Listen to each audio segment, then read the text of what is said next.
Outside, the street is not yet fully awake. You can hear, very far off, the low rumble of a cart on cobblestones, a sound that comes and goes as the cart passes between rows of brick buildings, muffled by the damp morning air. The cart belongs to a metal merchant whose name you do not need to know, a man who supplies several workshops along this street with sheets of brass and copper and tin. There is no urgency in the sound. It approaches with the same slow rhythm as it did yesterday and the day before, a rhythm so familiar that it has become part of the wall itself, part of the floor, part of the quiet. The light inside the workshop is still grey, the colour of unpolished pewter, and it falls across the floorboards in long rectangles that barely brighten the room. Dust motes hang in these rectangles without moving, suspended as if time itself has paused. The benches, the tools, the small charcoal brazier in the corner, the stacks of empty wooden trays, all of them, wait in this grey stillness. Soon, you know, the light will shift toward a warmer shade, and the shapes of the tools will begin to gain definition. But for now they are just darker outlines against the dimness. The sound of the cart grows slowly, and you notice that the horse's hooves strike the cobbles in a steady pattern that seems to be part of the same quiet breathing of the street. There is no clatter, no shouting, only the creak of wheels and the occasional soft snort from one of the horses, a sound swallowed almost instantly by the damp brick walls on either side. The cart stops somewhere near the front of the building, and for a moment everything goes even quieter, as though the street itself is holding its breath. You hear the driver step down from his seat, his boots scraping lightly on the stone, and then the sound of a heavy latch being lifted on the back of the cart. Now the thimble maker moves. You did not see him arrive, because he was already here when you imagined the beginning of the day. But there he is, a man in a dark waistcoat and rolled shirt sleeves, his leather apron tied at the back with a simple knot. He crosses the floor in 3 calm strides and opens the workshop door.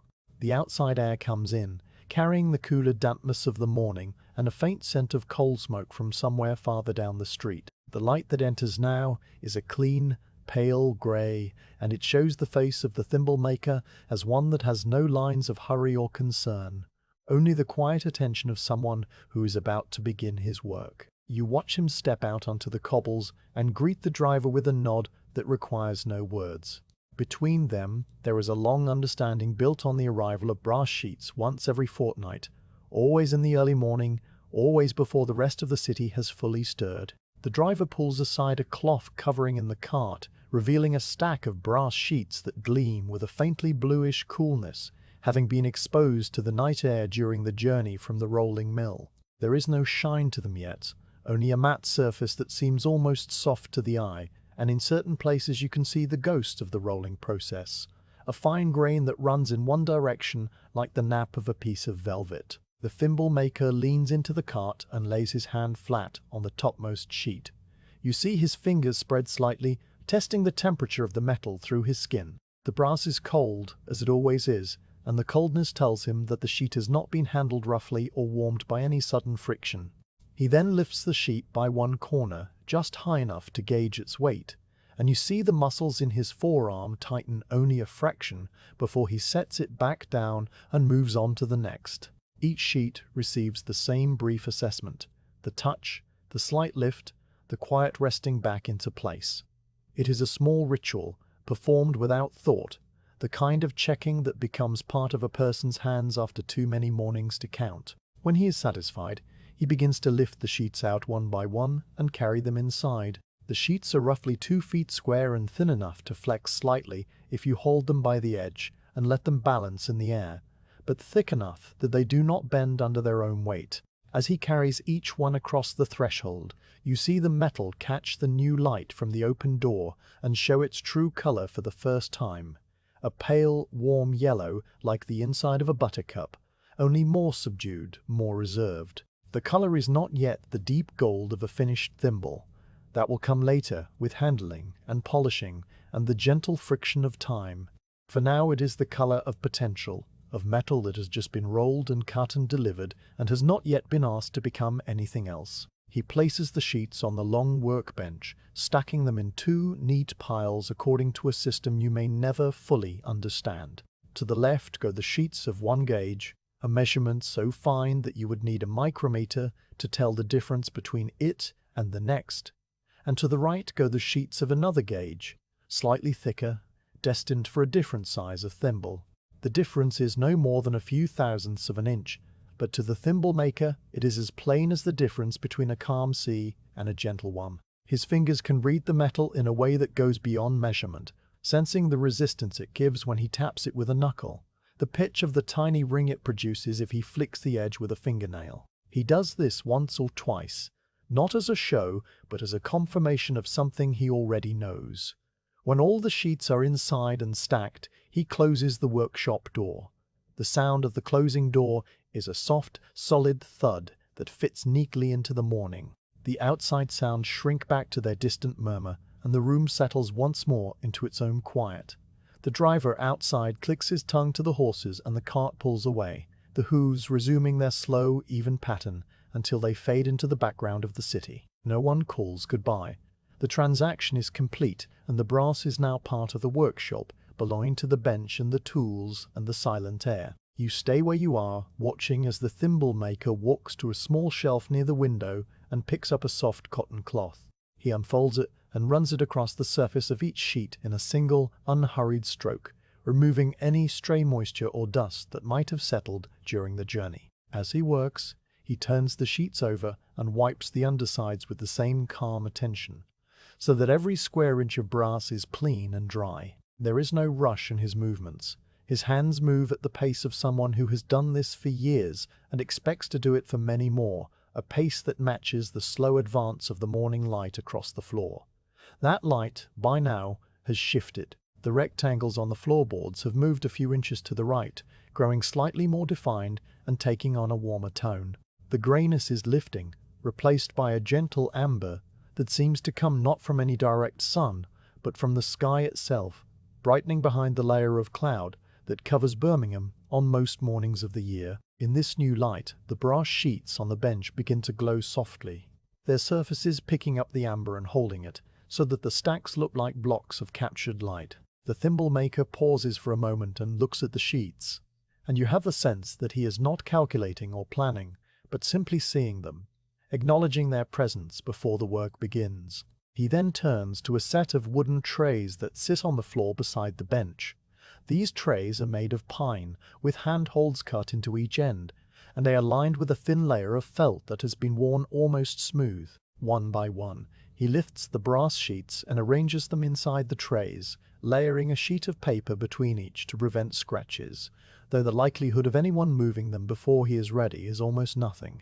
The paper is old, perhaps reused from packing materials, and it crackles softly as he slides it between the sheets, a sound as dry and gentle as the rustle of leaves in autumn if the leaves were very small and very far away. You find yourself listening to that rustle and the pause between each sheet as he positions the next piece of paper, and the soft exhale of his breath that you would not notice if the room were not so still. With the brass sheets now stored in the trays, the thimble maker steps back and surveys the workspace. His gaze passes over the bench, the tools hanging on their hooks, the small stamping press bolted to the far end, the rawhide mallet resting on its side, the doming block with its orderly rows of depressions.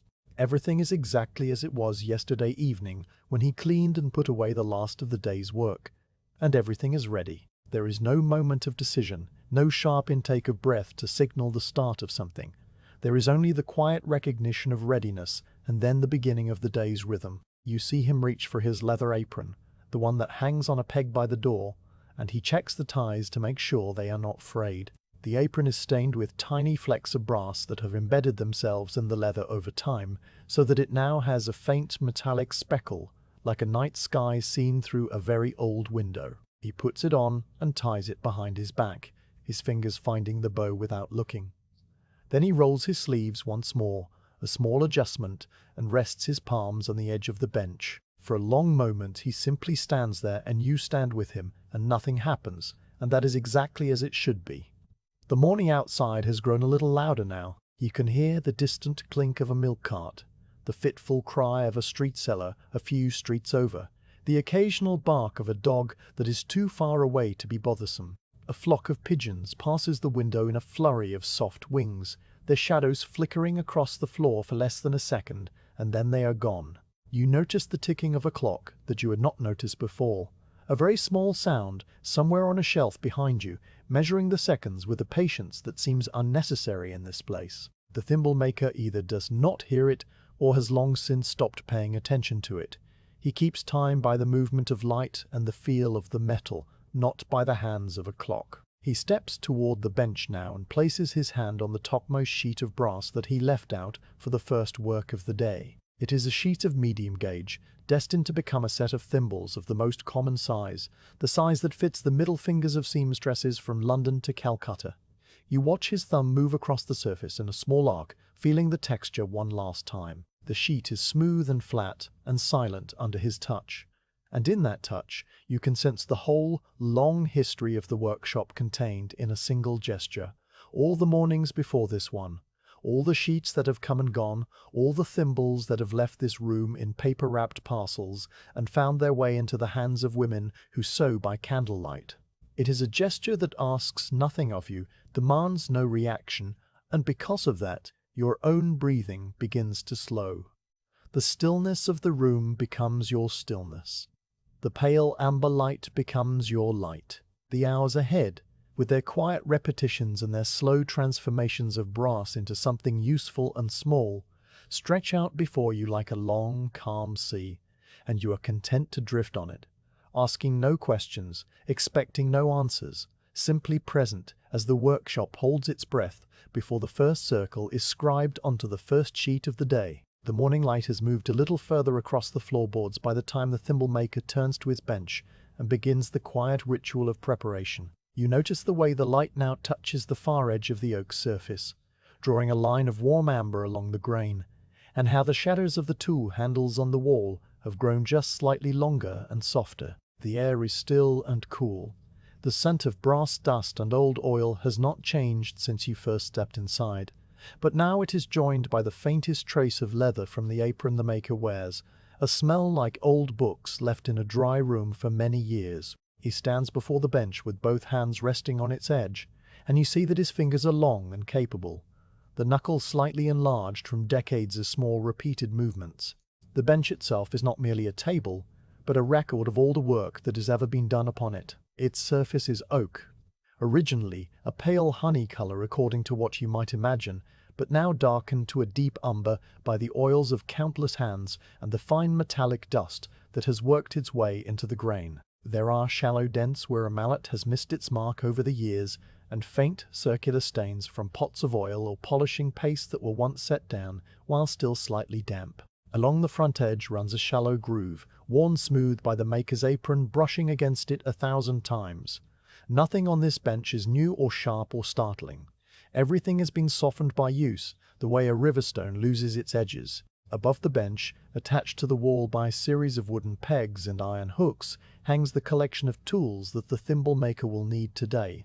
They are all arranged in an order that he does not think about, an order that came into being slowly, over years, each tool finding its place because that was where his hand expected it to be. A leather loop holds the rawhide mallet, its handle polished to a dark sheen by the grip of his palm, its head a cylinder of coiled rawhide that has been compacted by thousands of blows until it feels almost like hardwood. Next to it hangs a long steel scribe with a fine point, inserted into a cork to protect the tip and to keep it from rolling. Below that, a pair of spring dividers rests on a small shelf, their legs closed and their points tucked safely into a bit of cork as well.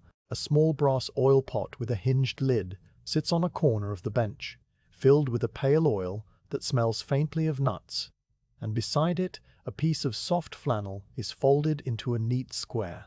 Further along, the doming block waits, a heavy rectangle of polished iron into which a series of hemispherical hollows have been carefully ground, each one a different diameter, each one as smooth as a mirror inside, despite its constant use. The block is so heavy that it never moves from its spot on the bench, and its surface, where it is not hollowed, has taken on a dark patina from the air and from the oiled brass that has been pressed into it. You watch as he reaches up and takes the mallet from its loop, cradling the handle for a moment, feeling its weight. There is no expression of thought on his face, only the quiet attention of someone who is confirming that the tool is exactly as it should be. He runs a thumb around the edge of the rawhide head, checking for any loose fibers that might have lifted, and finding none, sets it down gently on the bench top at a slight angle so that it will not roll. Then he takes down the scribe, uncorks it, holds the point up to the light from the window. The steel tip glints, a tiny sharp star of brightness, and he seems to satisfy himself that it is still perfectly fine. He replaces the cork and sets the scribe parallel to the mallet. The dividers follow, taken from their shelf, checked by opening and closing the legs with a soft, smooth motion, then laid alongside the other tools. Each placement is deliberate, spaced a hand's width apart so that nothing will be in the way when the work begins. Now he reaches for the oil pot, lifts the hinged lid, and dips a corner of the flannel into the pale liquid. A clean, faintly nutty scent rises, mixing with the cooler air. He wipes a fingertip of oil along the threads of the scribe's shaft where it will later be gripped, and then along the joint of the dividers, working the oil into the steel with a gentle circular motion.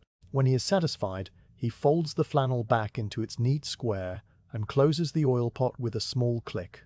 The scent lingers for a moment, then fades back into the background of the workshop. Behind the bench, in a shallow wooden tray, a row of steel punches stands upright in holes drilled to receive them. Each punch is a cylinder of hardened steel, and each has a different business end.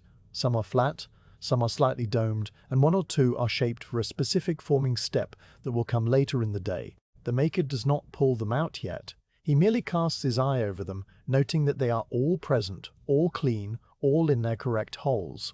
This glance requires nothing more than a fraction of a second, a habit so deeply embedded that it happens at the edge of awareness. You notice, because you are paying attention to everything, but to him it is like blinking. The light at the window has by now strengthened another small degree, and the yellow of the brass sheets in their trays seems to brighten in response. A pale beam catches the rim of the doming block and traces a silver line along it. The thimble maker rests his palms on the bench once more, and you see his shoulders rise and fall with a breath that is slower than the ones before it, as though the very presence of the tools in their places has settled something inside him. You find your own breathing following a similar rhythm, drawn into the unhurried stillness of the room. He turns then to a small cabinet beside the bench, one that you had not noticed before, its doors closed and its brass handle worn smooth. Inside are the smaller, more delicate tools that do not hang on the wall. A profile gauge consisting of a row of thin steel pins that slide against each other to capture the shape of a curve. A tiny brush with bristles of horsehair for dusting filings from tight places. A set of tiny tapered mandrels used for sizing the finished thimbles. He takes out the brush first, holds it to his lips, and blows once gently to clear any old dust from the bristles. The sound is a soft puff, barely there, and then the brush is placed on the bench next to the dividers. The profile gauge follows, its pins sliding against one another with a faint, silvery rattle as he lifts it, and he compresses them back into a straight line before setting it down. The mandrels, 3 of them, each one about the length of a finger and polished to a mirror shine, are lifted from their grooves in a felt-lined tray and laid across a folded cloth so they will not roll. He now places a small wooden stool in front of a different part of the bench, the part that holds the stamping press, and seats himself so that the light from the window falls over his left shoulder. The stool has no back, and its seat is hollowed into 2 shallow depressions from years of sitting. He settles into it with the ease of someone who has sat in exactly this spot thousands of times, the wood creaking once, a familiar sound that then falls silent. From this seated position, he looks out over the bench and the tools and the waiting brass, and you see his hands come to rest on his thighs, palms down, the fingers slightly curled. It is a moment of absolute stillness, not a pause, not a hesitation, but a kind of gathering like the moment a clock's pendulum reaches the top of its arc and hangs there before swinging back. Beyond the window, Birmingham is now fully awake, though the sounds remain muted by the thick walls.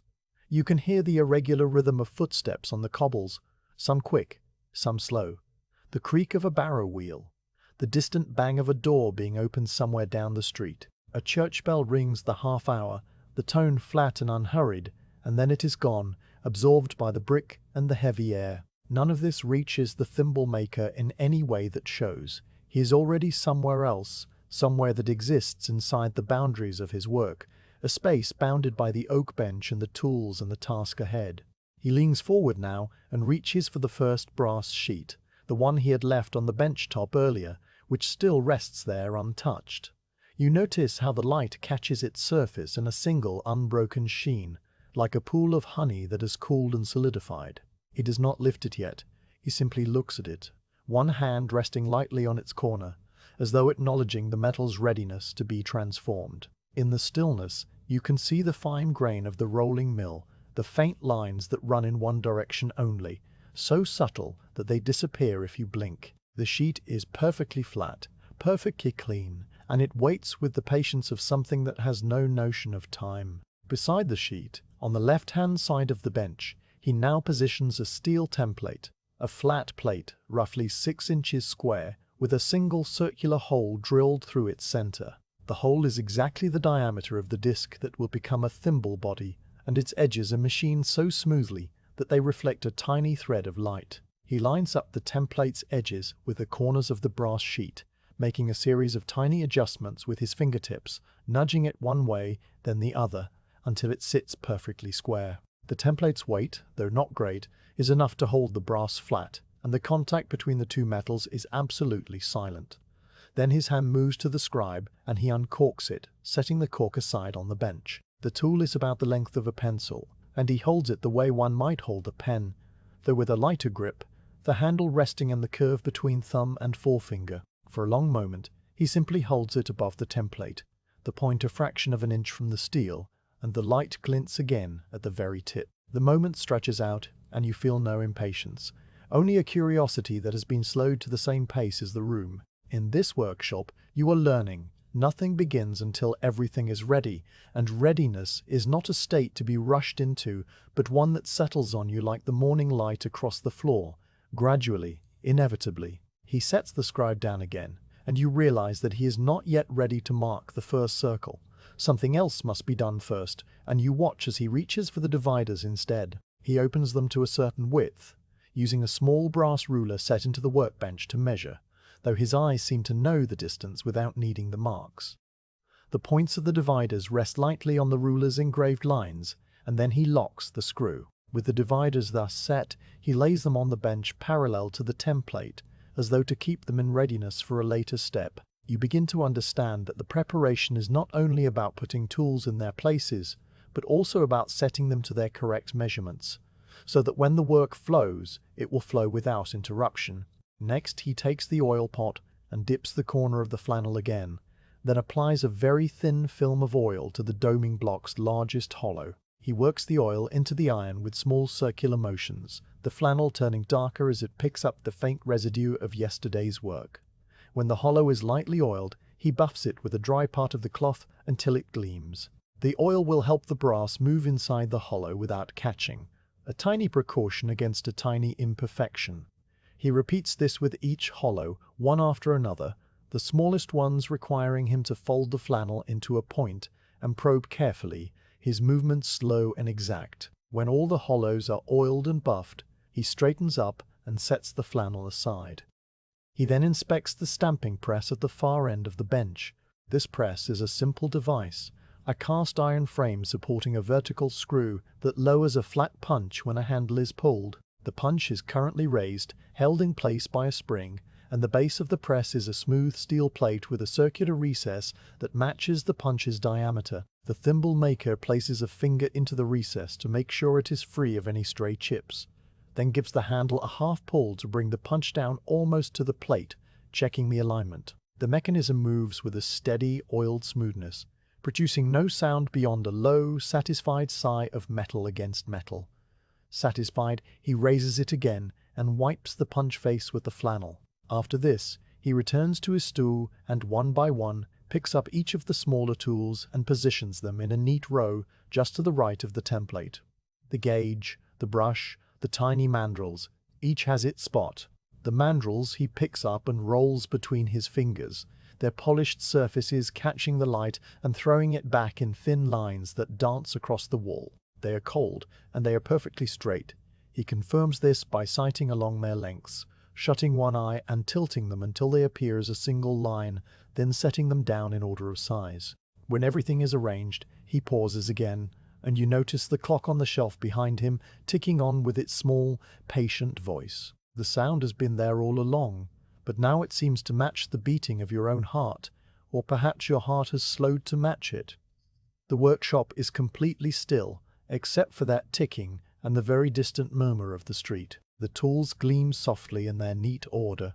The brass sheet waits under its template, the mallet rests at its angle, the scribe lies uncorked and ready, and the doming block sits with its hollows turned up to the light like a row of silent, expectant bowls. The thimble maker looks over his bench, not as one who is checking a list, but as one who is taking in a familiar landscape before a long walk. You see his eyes move from left to right, slowly and then back again, resting for a moment on the brass sheet, then on the mallet, then on the far end of the bench where the finished thimbles from yesterday sit in their baize-lined box. There is no tension in his face, no preparation for effort. There is only the calm of someone who knows that everything is as it should be. And because he knows this, you know it too. Now he leans forward slightly, and the muscles of his back shift under the fabric of his waistcoat. He picks up the scribe once more and holds it above the template. And this time, he does not set it down. The point hovers directly over the circular hole, and you can see the gap between the steel point and the brass surface. A gap no thicker than a sheet of paper, perhaps less. The light catches the point, the rim of the hole, and the grain of the brass all at once. And you feel that the whole morning has been leading to this single suspended instant, a moment, without sound, without motion, holding everything within itself. Then, with an exhale so small you might have missed it if you were not watching so closely, the point touches the brass and begins to move. The scribe touches the brass and begins its first slow revolution, a movement so slight that at first you see nothing change on the surface of the metal. The point traces the inner edge of the steel template's circular window with the lightest possible pressure, just enough to disturb the air-thin film of oil that still clings to the brass from its earlier wiping. A sound rises from the contact, not a scratch exactly, but a whisper of friction, a steady hush that blends into the room's quiet the way a distant stream blends into the silence of a forest. You find yourself leaning ever so slightly forward, drawn by that tiny voice, though the thimble maker remains perfectly upright on his stool, his shoulders still, his elbow making the smallest of arcs as his hand guides the scribe. The circle completes itself after a few unhurried seconds, and when the scribe lifts away, a fine pale line remains on the brass, a ring so delicate that it seems almost not to be there, a ghost of a line that catches the amber light only when you tilt your head at a certain angle. The maker does not pause to admire it. He merely shifts the position of his hand on the scribe's shaft, re-gripping it the way one adjusts the hold on a doorknob, and lowers the point once more into the same groove he has just made. This second pass deepens the line by an amount you could not measure, adding a faint burnish to the brass that makes the circle stand out just a tiny bit more from the surrounding surface, and the sound repeats itself, that steady hush, as constant as the ticking of the clock on the shelf. Now he lifts the template and moves it to a new spot on the sheet, aligning one of its outer edges with the faint shadow of the circle he's just completed. You notice how he does not slide the template across the metal, but lifts it fully, a small but deliberate motion, so that no stray particle caught between the two surfaces can scratch the brass. He sets it down with equal care, the steel meeting the brass with a soft, solid click that is more felt than heard, and then he presses the flat of his palm onto the template's center to anchor it in place. For a moment his hand remains there, the weight of it enough to keep the template from shifting, and then he transfers that holding duty to two fingers of his left hand, while his right reaches once more for the scribe. The second circle is placed directly beside the first, so close that the two rings almost kiss with only a sliver of unmarked brass separating them. He traces this new circle in two passes, just as he did the first, and you notice that the rhythm is beginning to establish itself. The soft click of the template being set down, The two long breaths of the scribe's whisper as it circles. Twice. The lift of the template, the careful realignment, the anchor of the palm, the reach for the scribe once more. It is a rhythm without variation, without hurry, and it seems to slow the air inside the workshop to a kind of gentle pulse, so that even the motes of dust suspended in the window's light appear to drift more slowly than before. By the time he has made 4 circles in a neat square arrangement on the brass, you can see the pattern that will eventually cover the entire sheet. The template's outer edge is machined to a precise length that corresponds to the spacing between the thimble blanks, so that each new position butts against the previous circles with an accuracy that needs no measurement. The thimble maker moves the template from left to right across the top row, and each time he sets it down, it fits into the invisible grid as though drawn there by a magnet. His fingers find their positions without looking. His eyes remain on the point of the scribe, watching the steel tip as it kisses the brass, watching the pale line bloom into a ring. The sound of the scribing is not perfectly uniform, and if you listen very carefully, you can detect the subtlest shifts in its texture. On the first pass, when the brass is entirely smooth, the sound is faint and airy, a susurration that barely reaches your ears. On the second pass, the point follows the groove it has already cut, and the sound changes to something slightly more defined, a soft dragging that speaks of metal meeting metal in an established path. The maker's pressure never varies. It is the brass itself that causes the difference, the newly scored line guiding the point with a kind of gentle insistence. These shifts in sound are so small that after a while you stop noticing them as distinct things, and instead hear the whole process as a continuous flow, a single long note that rises and falls in the quiet. The morning light continues its slow crawl across the bench as the row of circles grows.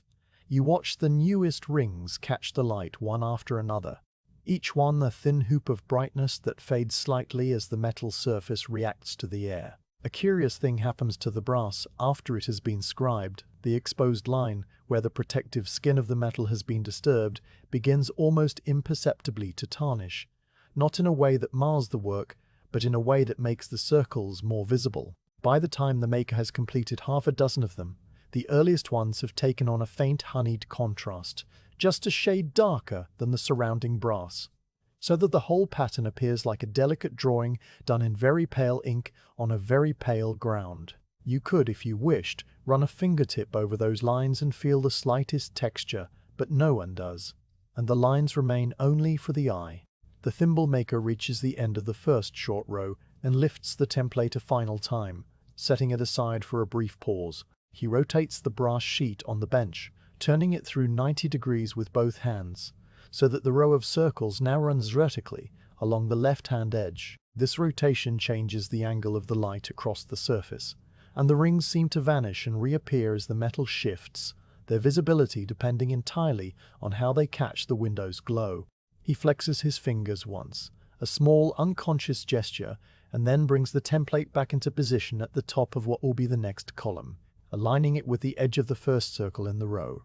The process resumes, the template clicking down, the palm pressing, the scribe whispering twice, the lift, the realignment, and the new circle joining its neighbor with a precision that seems almost inevitable. As the grid expands, the brass sheet begins to resemble a map of some quiet, orderly territory, a place where all the boundaries have been drawn without dispute, and where every plot of land is the same size. The circles are not perfectly round in a mathematical sense, because the scribe, for all its sharpness, is a tool held by a human hand, and the human hand introduces the tiniest wobble, a variation so small that it cannot be seen unless you bring your eye right down to the surface. But these almost invisible irregularities are not flaws, they are the signature of the work, the proof that a person sat here and made each ring one at a time, with patience and with care. No machine could reproduce that faint organic quality, that sense of a living being moving through a task,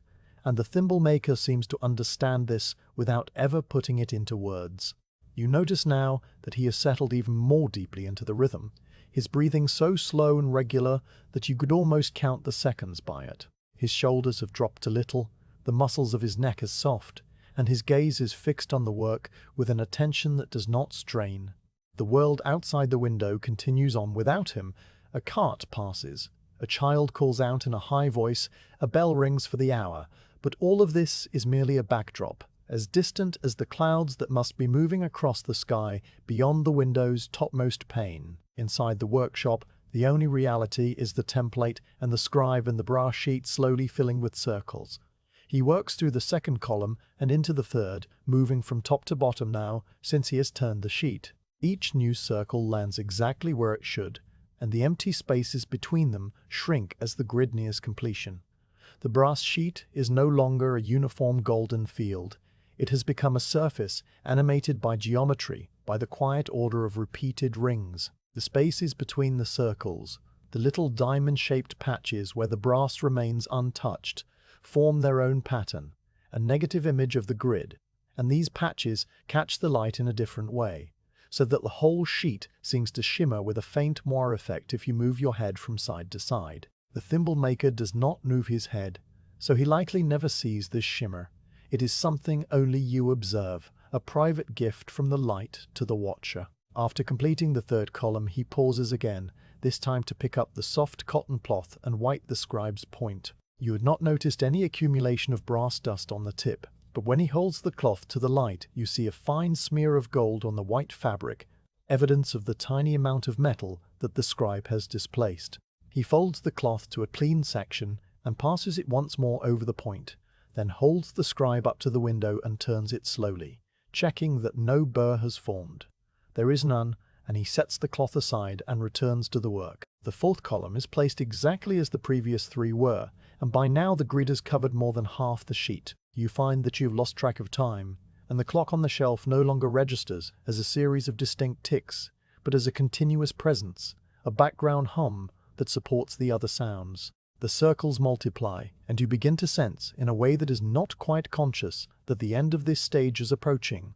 There is no climax to anticipate, no dramatic finish, only the gradual filling of the available space with rings until no more will fit. And yet there is a quiet satisfaction in watching the sheet become complete, the way one might watch a slow tide cover a stretch of sand.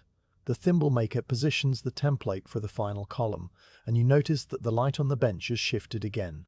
The window's amber rectangle now falls across the left half of the sheet, illuminating the circles that have already been made, while the right side, where the new circles will go, lies in a softer shadow. The contrast makes the existing rings glow warmly, and the bare brass beyond them looks cool and waiting. He sets the template into the shadow, presses it down, and draws the first circle of the last column. The scribe's sound is unchanged, as constant as it was at the start, and you realize that nothing about the task has diminished in quality from the first moment to this one. The hand has not tired, the attention has not wavered, the rhythm has held steady as a ship on a calm sea. The second circle follows, then the third, and the final few positions are filled with the same methodical grace. When the last circle is complete, he lifts the template and sets it aside, and you see the finished grid for the first time, row upon row of pale rings, perfectly spaced, covering the brass sheet from edge to edge like a field of round, silent bells, waiting to be rung. Nothing moves, nothing changes, and yet the sheet now feels different from the untouched one that lay there at the beginning of the chapter. It has a purpose embedded in it, a future that can be read in the circles, and that future is calm and unhurried, simply the next step in a long chain of steps. The thimble maker leans back on his stool and places both hands flat on his thighs, looking at the sheet with the same quiet expression he has worn all morning. His eyes trace the rows, perhaps checking for any missed spots, though you know there will be none. After a long moment, he reaches out and turns the sheet a final time, so that the grid runs in the original direction once more, and then he nods, a tiny, private nod that is meant for no one but himself. The scribe is recorked and laid in its place on the bench. The template is wiped with the cloth and set upon its shelf, and the brass sheet sits alone under the window's light, its circles quietly glowing, patient for the mallet and the punch that will come next. The brass sheet with its grid of pale circles waits on the bench, and the light from the window now falls fully across its surface, so that every scribed ring stands out in faint relief, a field of quiet geometry that seems almost ready to lift from the metal of its own accord. The thimble maker rises from his stool, the legs scraping once against the floorboards with a sound as soft as a breath.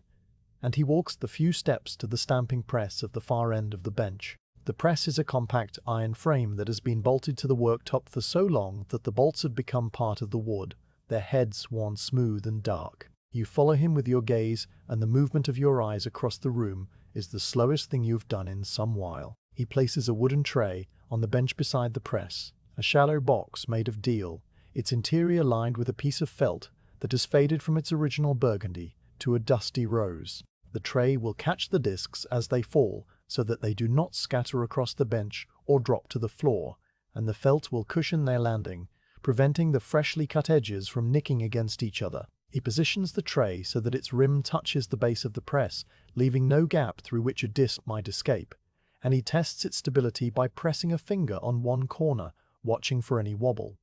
There is none, and the tray is ready.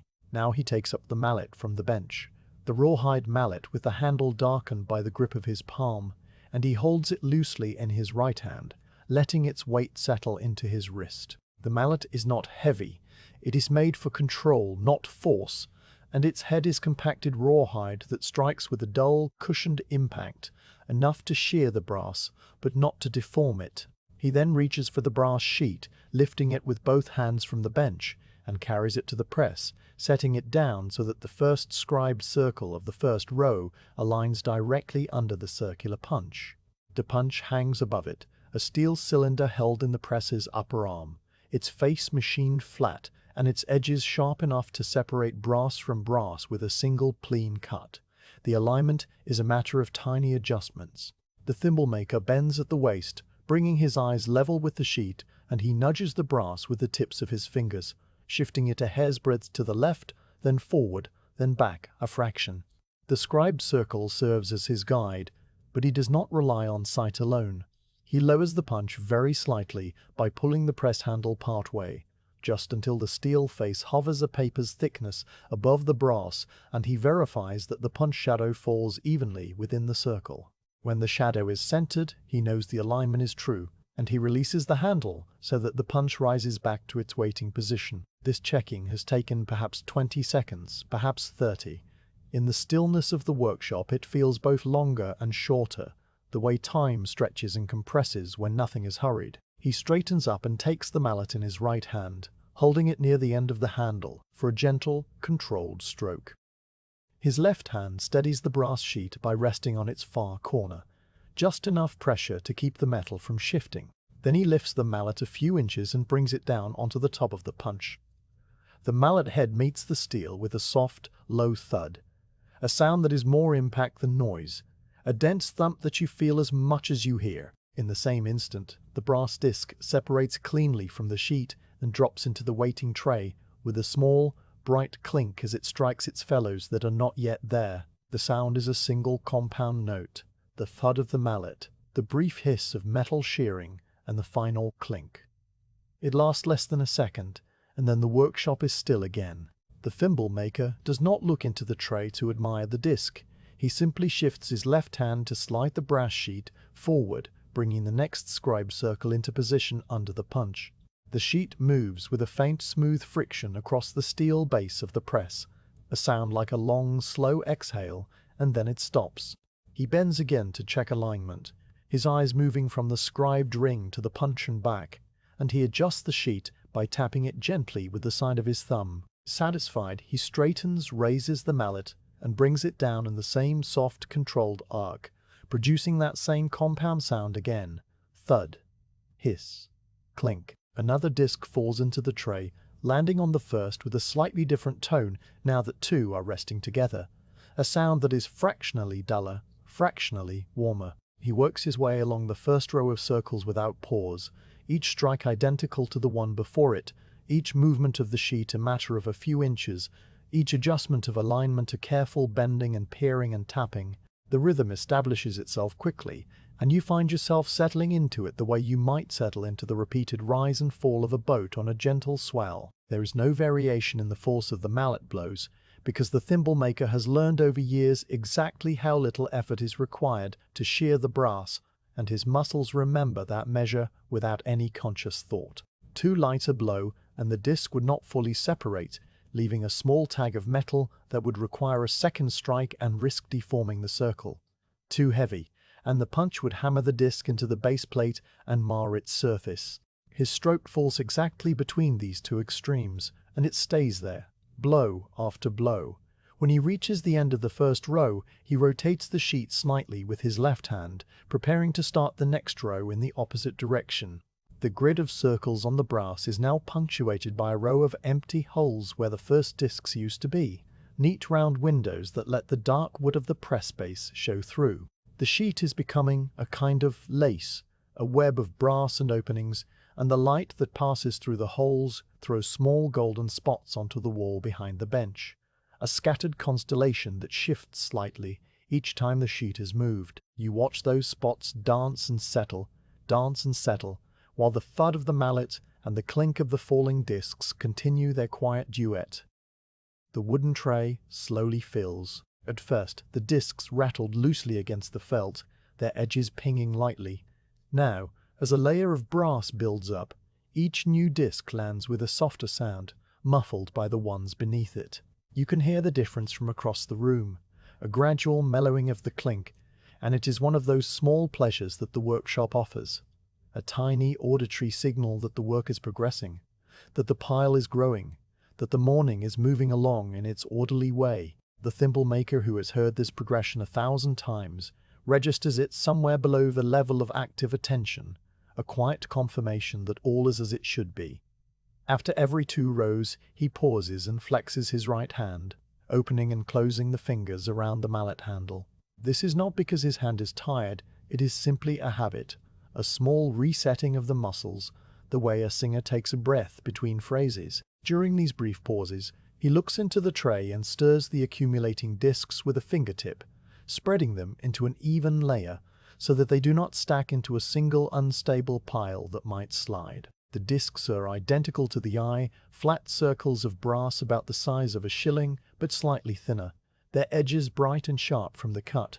The scribed lines that once defined their boundaries have vanished entirely, sheared away by the punch, so that no trace of the grid remains on the individual blanks. They are now pure potential, circles of metal that will soon become something more. He then turns his attention back to the brass sheet, which is growing lighter and more fragile with each row that is removed. The bridge of metal that remains between the holes is thin, and he handles the sheet with increasing care, supporting it with his whole palm rather than gripping it at the edges. The press punch has been cutting discs from left to right and right to left alternately, and the sheet has held its shape well, though it now resembles a delicate fretwork panel, a kind of filigree made by subtraction rather than addition. The empty circles let the dark wood of the pressed base show through in a pattern that is the exact inverse of the original grid. Dark round eyes where there once were pale rings, pale streaks of remaining brass where there once were dark diamond-shaped spaces. The whole thing has a quiet beauty that no one will ever remark upon because it is merely a byproduct, a scrap that will be gathered and sent back to the metal merchant to be melted down and rolled into new sheets. The rhythm of the work has now become a kind of presence in the room, a steady pulse that you can almost feel through the soles of your feet on the floorboards. The thud of the mallet, the gentle scrape of brass against steel, as the sheet is repositioned, the soft clink of the falling disc, these sounds loop and overlap, creating a fabric of small noises that wraps around you. Outside, the sounds of Birmingham have faded into a distant murmur that no longer reaches your ears except perhaps as a low, continuous hum, the sound of a city going about its day somewhere far away. Inside the workshop, the only world is the world of the punch and the mallet and the diminishing brass sheet. The thimble maker works through the middle rows, and you notice that the light on the bench has changed again. The sun outside the window must have shifted behind a cloud, because the amber glow has cooled momentarily to a softer grey, and the brass sheet no longer gleams, but takes on a matte, almost silvery appearance. The discs in the tray, which a moment ago glowed warmly, now look pale and patient, their golden colour suspended until the light returns. The maker seems to notice the change only because he pauses and looks up at the window for a moment, then returns to his work without any alteration in pace. The cloud passes, the amber light returns, and the brass brightens again, as though someone has turned up the wick of a lamp. By the time he reaches the final few circles on the sheet, The rhythm has been sustained for so long that it has become a kind of meditation. You watch his hand lift the mallet and bring it down with the same gentle precision that has marked every single blow, and you realize that this is the heart of the craft, not the making of any one disc, but the ability to make the 100th disc exactly as the first was made, without haste, without distraction, without any diminishment of attention. The 100th disc falls into the tray with the same soft clink, and it is indistinguishable from its siblings, and that is precisely the point. The seamstress who will one day use the thimble made from this disc will never know whether it was cut first or last, whether it fell on top of the pile or at the bottom. All she will know is that it fits, that it works, that it helps her needle push through the fabric without slipping. The anonymity of the disc is its virtue. Now only 2 circles remain on the brass sheet, at the very bottom corner, and the sheet is so light that he has to hold it down with the fingers of his left hand to prevent it from lifting as he positions it. He aligns the penultimate circle under the punch, bends to check, straightens, and strikes. The thud is slightly muted because the sheet is so thin that it absorbs less of the impact, but the disc still separates cleanly and falls. The final circle follows immediately after. The sheet moved one last time, the mallet raised one last time, and the last disc of the batch drops into the tray. The sound seems slightly louder than the others, or perhaps you are simply more aware of it because it marks the end of something. The maker sets the mallet down on the bench, its handle making a soft, solid click against the oak, and he picks up the remains of the brass sheet. Now, just a skeleton of thin intersecting bars, more empty space than metal. He examines it briefly, turning it in the light, and then sets it aside on a stack of similar remnants that will be returned to the merchant. He now slides the wooden tray closer to himself and looks down at the pile of discs. They lie in a loose heap, overlapping slightly, their edges catching the light in dozens of tiny crescents. He stirs them with his finger again, spreading them into a single layer so that he can count them quickly, his lips moving almost imperceptibly as his eyes pass over the neat rows he has made of them in the tray. The count matches the number of circles he scribed onto the sheet, and no disc has been lost or damaged. He nods, that same private nod that asks for no witness, and then he lifts the tray and sets it on the bench next to the doming block, ready for the next stage of the work. The stamping press stands empty now, its punch raised and waiting for the next sheet that will be cut, perhaps tomorrow, perhaps the day after. There is no sense of completion in the workshop because completion implies an end, and the work does not end. It merely moves from one state to the next. The discs in their tray are no longer a field of circles on a flat sheet, but a collection of individual objects, each one now separate, each one carrying within it the possibility of becoming a thimble. They rest in their felt-lined bed, and their edges are still slightly sharp, and they are cool to the touch, and they gleam with a brightness that is still raw, not yet softened by the shaping and the knurling and the polishing that await them. The thimble maker stretches his arms once, a slow, easy motion that lifts his elbows away from his sides and then lets them fall back. He rolls his shoulders under his waistcoat, and you hear a faint pop from a joint that has been still for too long. Then he walks to the window and looks out at the grey Birmingham sky, where a pale disk of sun is just now freeing itself from a bank of cloud. The street below is quiet, though you can hear the faint sound of a distant hammer from another workshop, another maker attending to another craft. He stands there for a full minute, letting his eyes rest on something other than brass and steel, and then he turns back to the bench, his face as calm as it has been all morning. The tray of discs waits for him, and you wait with it, suspended in the gentle hush that follows a long stretch of quiet, repetitive work. The tray of brass discs rests on the bench beside the doming block, and the thimble maker stands over it with his hands hanging loose at his sides, his shoulders still carrying the ease of someone who has not yet begun a new task but is about to.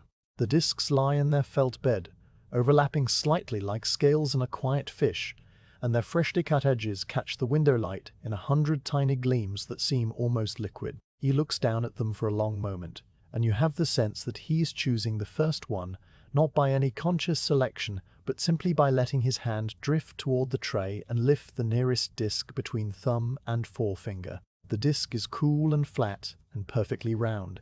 its surface unmarked except for the faint rolling lines from the mill that are still visible if you tilt it just so against the light. He holds it up briefly, not to inspect it, because there is nothing to inspect, but rather to acknowledge it as the first of the batch that will now begin its transformation. Then he lowers it and places it, still cool, onto the doming block, centering it over the shallowest of the hemispherical hollows. The hollow is a polished iron bowl, perhaps 3/4 of an inch across, and not much deeper than a fingernail, and the disc covers it completely, a flat roof over a round void. He now selects a steel dome punch from the upright rack behind the bench, choosing one whose curved face matches the hollow in the block. The punch is a short cylinder of steel that fits comfortably in the palm, its business end ground into a smooth dome, its striking end flat and slightly mushroomed from countless mallet blows over the years. He sets the dome end into the center of the brass disc and holds the punch perfectly vertical, his left hand steadying it while his right hand reaches for the mallet. The mallet feels heavier now, or perhaps it is only the intention behind it that has changed.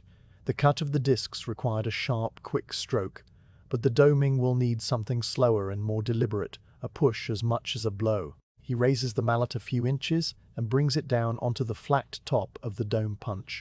But this time, the blow is different. It is not the crisp thud of the stamping press, but a lower, more resonant sound, a soft whomp that seems to travel through the punch and into the brass and into the iron block and into the bench itself. A sound that has body and weight. The brass disc, which a moment before was perfectly flat, has now taken on the faintest suggestion of a curve. You would not notice it unless you were looking closely, and you are. The edges of the disc have lifted almost imperceptibly, and the center has dipped into the hollow, making the disc now resemble a very shallow saucer. A saucer so shallow that it would hold no more than a single drop of water. He lifts the punch away and sets it aside for a moment, then picks up the brass disc between his fingers and holds it to the light once more. The surface has changed.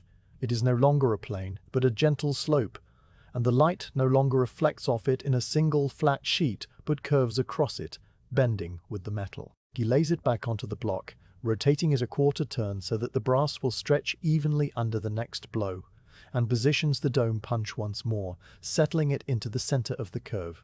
The mallet rises and falls again, the same slow whomp, and the curve deepens by another small increment. You notice now the way the thimble maker listens as much as he watches.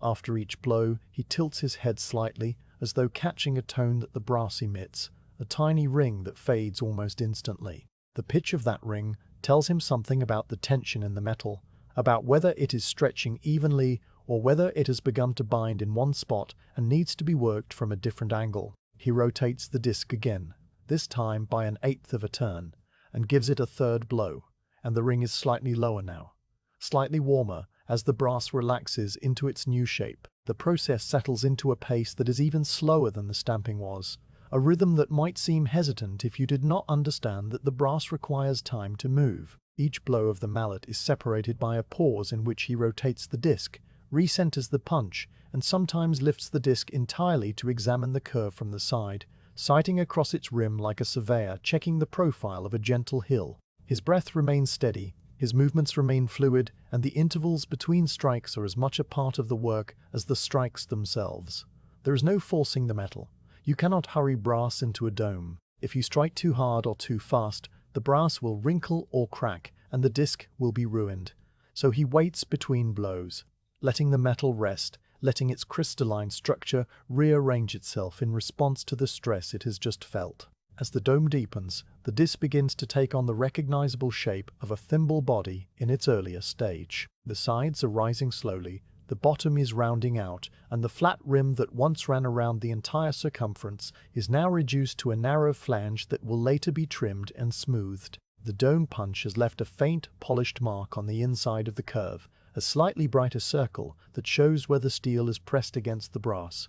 The thimble maker pays no attention to this mark, because it will be removed in a later stage. His concern now is only with the overall shape, the fair curve that must be symmetrical from every angle. He reaches now for the profile gauge that lies among the tools on the bench. The gauge is a small instrument consisting of a row of thin steel pins held in a metal frame, and when you press it against a curved surface, the pins slide inward to capture the exact contour of that curve. He applies the gauge to the outside of the brass dome, pressing gently until the pins have settled into the shape, and then he lifts it away and holds it against a small template that is engraved with the ideal thimble profile. The template is a piece of brass itself, a thin plate with a curve cut into its edge, and the pins of the gauge should match that curve within a tolerance that only his eyes can judge. He looks, nods, and sets the gauge down. The curve is not yet perfect, but it is close, and the remaining adjustments will be made through a few more careful blows. He places the disc back on the block and continues the rotation and striking. The pauses growing slightly longer as the brass work hardens with each impact. Work hardening is a property that the thimble maker knows as intimately as he knows the feel of his own tools. As brass is shaped and hammered, its molecules press closer together and it becomes stiffer and more brittle. If he continues to strike it in this state, the metal will eventually crack along the rim and all his work will be lost. So he senses the moment when the brass has had enough, when the ring tells him that the metal has grown too resistant, and he stops. There is no sign of this moment that you could see. The disc looks the same after the last blow as it did after the one before, but he knows, and he sets the mallet down. The partly domed disc now sits in the hollow of the block, and it has changed from a flat blank into a small brass cup. A cup that is still too shallow to be called a thimble, but that has begun to suggest the thimble it will become. The sides rise from the hollow in a smooth, unbroken curve, and the rim is slightly irregular, slightly wavy from the stretching, but that too will be corrected. The surface of the brass has taken on a different quality as well. It is no longer the matte, rolled finish of the sheet metal, but something slightly brighter, slightly more burnished where the punch has pressed and rubbed against it. The dome punch itself, when he lifts it away for the last time, is warm from the friction, and he sets it aside on the bench where the light catches the curved face and shows a faint golden smear, a tiny transfer of brass that has adhered to the steel. He now places the partly shaped piece onto a sizing mandrel, one of the polished steel rods that taper gently from a narrow tip to a thicker base. The piece fits onto the mandrel and slides down until it stops, and the maker notes the position where it sits, comparing it to the engraved line that indicates the standard size. The piece has not yet reached that line because it is still too shallow, still too wide at the mouth, but it is on its way. The mandrel test tells him that the stretching has been even, that the brass has moved in all directions at once, and that no part of the rim is tighter or looser than any other. He lifts the piece off the mandrel and sets it on the bench, where it sits like a tiny bowl waiting to be filled, though nothing will ever fill it except the dimples of the knurling wheel and the polishing paste of the final finish. The thimble maker now walks to a small stone slab in the corner of the workshop, the same stone slab that holds the charcoal brazier, and he looks down at it with the same quiet consideration he has given everything else. The brazier is not lit, but it will be soon, because the partly domed disc has grown hard and must be softened before it can be shaped any further. He does not light it yet. He merely checks that the charcoal is dry and that the iron wire that holds the pieces above the coals is clean and steady. He runs a finger along the wire, and a faint dusting of white ash falls to the stone. Satisfied, he returns to the bench and looks at the small brass cup that waits there, its curve catching the light in a single quiet arc. The chapter draws to a close with that arc, that simple shape suspended between the flat disc it was and the finished thimble it will be, resting in the gentle amber glow as the workshop holds its peace. The partly domed brass cup rests on the bench where the thimble maker left it, its curve holding a sliver of amber light along its uppermost arc, while the rest of its surface remains in soft shadow. The piece has reached a limit, though you would not know it by looking. The metal has grown stiff under the repeated urging of the mallet and the dome punch, its inner structure compressed into a state that will not yield any further without protest. The thimble maker understands this, the way a gardener understands when the soil has been worked enough for one day, a knowledge that comes not from any single sign but from a quiet accumulation of small signals, the slightly higher pitch of the ring, the fractionally greater resistance under the mallet blow, the way the brass seems to push back rather than receive. He picks up the piece now and turns it in his fingers, feeling the rigidity that has crept into it, and then he sets it down beside its still flat siblings in the tray, because the softening will be done in a batch, not one by one. He walks across the workshop to the corner where the stone slab waits, a thick grey rectangle of quarried sandstone that has been set into the floor so that its surface is level with the maker's waist when he stands beside it. The slab is pitted in places from years of small thermal shocks, and its edges are rounded and darkened with the soot of 1,000 fires. On the slab sits the charcoal brazier, a simple iron bowl raised on 3 short legs. Its interior lined with a bed of old ash that has been compacted into a soft grey wool. Beside the brazier, a small bucket holds lumps of charcoal, each piece dull black and lightweight, shaped like the branches they once were before they were heated, in the absence of air. Above the brazier, suspended between 2 iron uprights, runs a horizontal wire about the thickness of a knitting needle, and from this wire hang several small wire cradles, each shaped to hold a single brass piece by its rim, without touching the curved surface that will face the heat. He kneels beside the slab and reaches into the bucket, selecting pieces of charcoal one by one and placing them into the brazier with the care of someone building a small, temporary architecture. The largest lump goes in first, a piece the size of a fist, and around it he arranges smaller lumps, leaving gaps between them so that the air can move. The charcoal clicks softly as it settles, a dry, hollow sound, and a few crumbs of black dust fall onto the ash bed and disappear into the grey. When the brazier is filled to just below the wire cradles, he takes a small bellows from a hook on the wall, a tool made of leather and wood with brass rivets, its handles worn smooth. He works the bellows once, twice, 3 times in a slow, steady rhythm, directing a thin stream of air at the base of the charcoal. The ash stirs and lifts in a small ghost, and the charcoal pieces shift almost imperceptibly, settling more firmly against one another. He now takes from a shelf a small clay pot with a lid, inside which a live ember has been kept from the morning's earlier lighting of the workshop stove. The ember is no more than a red spark buried in a bed of fine ash, but it is enough. He tips the pot over the brazier and lets the ember fall onto a piece of charcoal that has been shaved thin at one edge to receive it, and then he works the bellows again, gently, patient as a sleeper, breathing. The ember brightens, its red deepening to orange, and the thin edge of the charcoal begins to glow in answer, a tiny line of orange that spreads slowly, grain by grain, into the black mass beside it. A thread of smoke rises, pale blue and almost transparent, carrying a smell that is clean and faintly sweet, the smell of wood that has been purified by fire and is now being called back to fire. The smoke curls upward, finds the draught from the window, and disperses into the grey light of the workshop.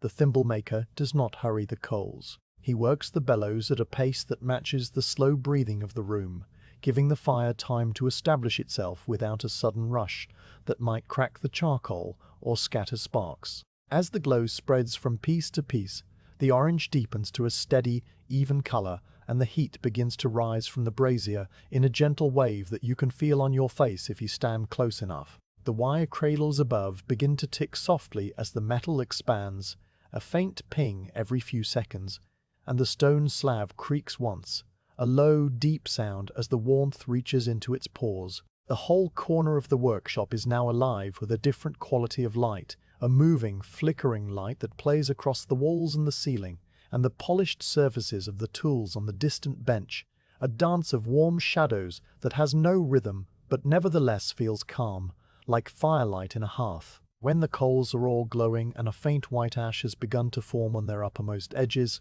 he rises and returns to the bench, collecting the partly domed pieces from the tray. There are perhaps a dozen of them now, each shaped to that same shallow cup profile, each stiff and waiting.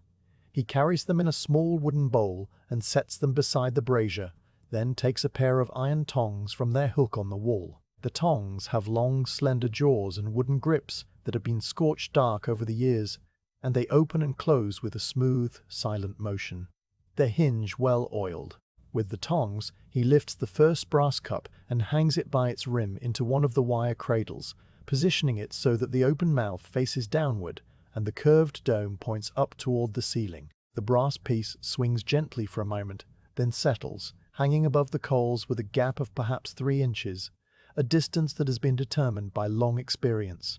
He hangs the second piece beside the first, and then the third, and continues until all the cradles are filled and the brass cups dangle in a patient row above the orange glow.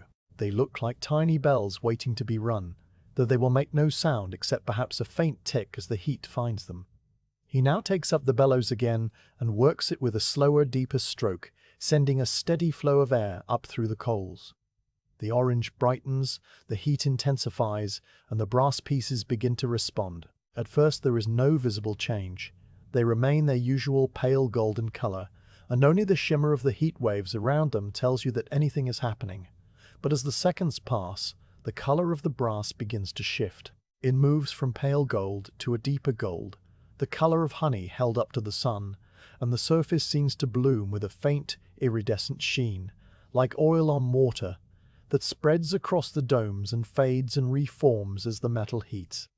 The thimble maker watches this color change with an attention that needs no instruments. The color of heated brass is his thermometer, his clock, his measuring device, and he reads it as fluently as you might read a sentence on a page. The deep gold now begins to flush with a hint of rose, a warmth that creeps in from the edges and spreads toward the centers, and the rose in turn deepens toward a color that is not quite red and not quite copper, a blush that tells him the metal is approaching the temperature at which its crystalline structure will release its tension. The brass is not melting, not even close. It is merely reaching a state of molecular relaxation, a point at which the boundaries between the tiny grains of the metal will rearrange themselves and the stiffness will dissolve, leaving the piece soft and willing once more. One of the brass cups rings suddenly, a clear, high chime that lasts less than a second, and then another does the same. These are the sounds of thermal expansion, the metal growing slightly larger in all directions and straining against the wire cradle that holds it, and they are as natural as the ticking of the iron uprights. The maker hears them but does not react, because they are expected, part of the process, as normal as the smoke and the glow and the deepening blush on the brass. He works the bellows one more time, a single long slow compression that sends a final wash of heat through the coals, and then he sets the bellows aside and lets the fire settle into a steady, even radiance, its orange now pulsing gently like the light behind a closed eyelid.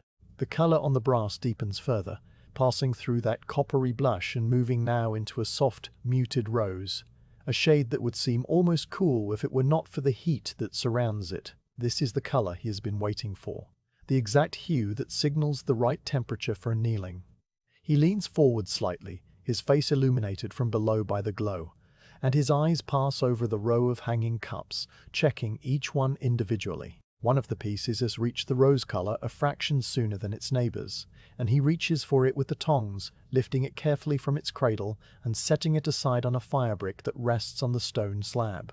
The fire brick is a pale, sandy rectangle, porous and heat-resistant, and its surface is marked with the circular ghosts of countless brass pieces that have cooled there before. The piece on the brick now begins to cool, its rose color fading almost imperceptibly at first, and the maker turns to the next piece that has reached the right shade, lifting it in turn, setting it on the brick beside the first. He works his way along the row with the same unhurried patience that has marked everything else, watching each piece individually, waiting for its specific moment. Some reach the rose color after a few seconds longer than others, because the coals do not heat perfectly evenly across their bed, and the maker knows this and allows for it without any sign of impatience. The bellows remain still. The fire, now subsiding gently back to a deeper orange, needs no further encouragement. The smoke has diminished to a faint thread, and the ash on the coals has thickened to a soft white blanket that muffles the glow into something softer, more diffuse. The wire cradles tick and settle as they cool, and the stone slab gives another low creak, returning to itself. When all the brass cups have been lifted from the cradles and arranged on the fire brick, the maker takes a step back and surveys the row. They sit in a neat line, each one now a dusky rose gold color that is slowly, very slowly, giving way to the familiar pale gold as the heat escapes into the air. The surface of each piece has changed in another way as well. The annealing has brought out a faint bloom on the brass, a velvety texture that dulls the shine just slightly, like the skin of an apricot. This bloom will later be removed by the polishing, but for now it is a sign that the metal has passed through the fire and come out changed on the inside. its tensions released, its structure renewed. You watch the color fade in stages, from rose to copper, from copper to deep gold, from deep gold to the pale cool yellow of the brass that arrived on the cart in the morning. The pieces are now soft and pliable again, ready to receive more shaping, more doming, more of the slow persuasion that will turn them from shallow cups into the tall, tapered bodies of finished thimbles. The thimble maker leans down and blows gently across the row of cups, a soft, steady breath that carries away the last of the surface heat and helps the cooling along. His breath stirs a faint wisp of something from one of the pieces, maybe a last trace of the bloom, and then the air is still again. He touches the rim of the nearest cup with the back of a finger, testing the temperature with the part of the skin that is most sensitive, and he judges it still too warm for working. So he waits, and you wait with him, standing beside the stone slab as the brass gradually returns to room temperature, as the fire in the brazier fades to a bed of glowing embers, as the ticking of the wire cradle slows and stops. The rose color is gone entirely now, and the cups are simply brass again, unchanged to the eye but fundamentally altered in their nature, softer and more yielding, ready for the next blows of the mallet, the next turns of the dome punch, the next slow steps toward their final form. He picks up the first cooled piece between his thumb and forefinger and carries it back to the bench, setting it on the doming block in the same hollow that received it earlier. The piece fits into the hollow with a new ease, its softened metal settling into the curve as though remembering the shape. He does not lift the mallet yet. That will come in its own time, after all the pieces have cooled and the brazier has been banked and the workshop has returned to its usual amber stillness. For now, the row of cups on the fire brick continues to cool, and the thimble maker stands beside them with his hands at his sides, listening to the tiny, almost inaudible sounds of contracting metal, watching the pale gold settle back over the brass like a familiar skin, and the morning stretches on in its slow, patient, unbroken quiet. The annealed brass cups have cooled to the temperature of the room, that pale honeyed gold settling back into their surfaces like a familiar skin after the blush of the fire. And they sit now on the bench in a small cluster, each one shallow and open and waiting. The thimble maker lifts the first of them, a piece that has now received its initial doming and its passage through the coals, and he carries it not to the doming block this time, but to a different station at the far left of the bench, a place where a small machine stands bolted to the oak, covered with a linen cloth when idle, uncovered now and ready. The cloth he folds into a neat square and sets aside, revealing the knurling rig beneath, a horizontal steel mandrel that tapers to a blunt point, a hand crank with a wooden grip at its far end, and above it, hinged on a sturdy bracket, a fine knurling wheel whose edge is cut with tiny, even teeth, so small that they blend into a continuous roughness unless you bring your eye very close. He seats himself on the stool before this machine, adjusting his position so that the light from the window falls across the mandrel and the wheel, and the curve of the brass piece he holds catches the glow along its rim. The mandrel has a slight taper, designed to accept the open mouth of a thimble blank and hold it firm by friction alone. No clamps or screws needed, because the brass, soft from the annealing, will grip the steel with just enough snugness to remain steady without being forced. He slides the blank onto the mandrel, open end first, pushing it down with a gentle, even pressure until it seats against a shallow shoulder, and the blank now sits with its domed crown facing outward, its inner surface hugging the polished steel, its outer surface bare and smooth, ready to receive the pattern that will define it as a thimble, and not merely a metal cup. The knurling wheel hangs on its hinged arm just above the blank, and the maker lowers it carefully, bringing the toothed edge into contact with the brass at the very apex of the crown. The wheel is small, no larger than a coat button, and its teeth are cut in a fine crisscross pattern that will emboss the brass with a field of tiny pyramids, each one a miniature mountain no taller than a grain of fine sand. He adjusts the tension on the hinge with a small thumb screw, tightening it until the wheel presses against the brass with a firm but not excessive force, a pressure that he tests by rotating the mandrel an eighth of a turn with the hand crank and feeling the resistance through his fingertips. The wheel bites into the brass with a soft, granular sensation, a kind of steady rasp that travels up the crank and into his hand, telling him that the teeth are engaging but not gouging, that the pressure is right and the alignment true. Now he begins to turn the crank with his right hand, a slow, continuous motion that rotates the mandrel and the blank together, while his left hand rests lightly on the hinged arm of the knurling wheel, guiding it ever so slightly, keeping the pressure even. As the blank turns, the wheel embosses its first circle of dimples around the crown, a ring of indentations that appear one after another with a soft, regular clicking.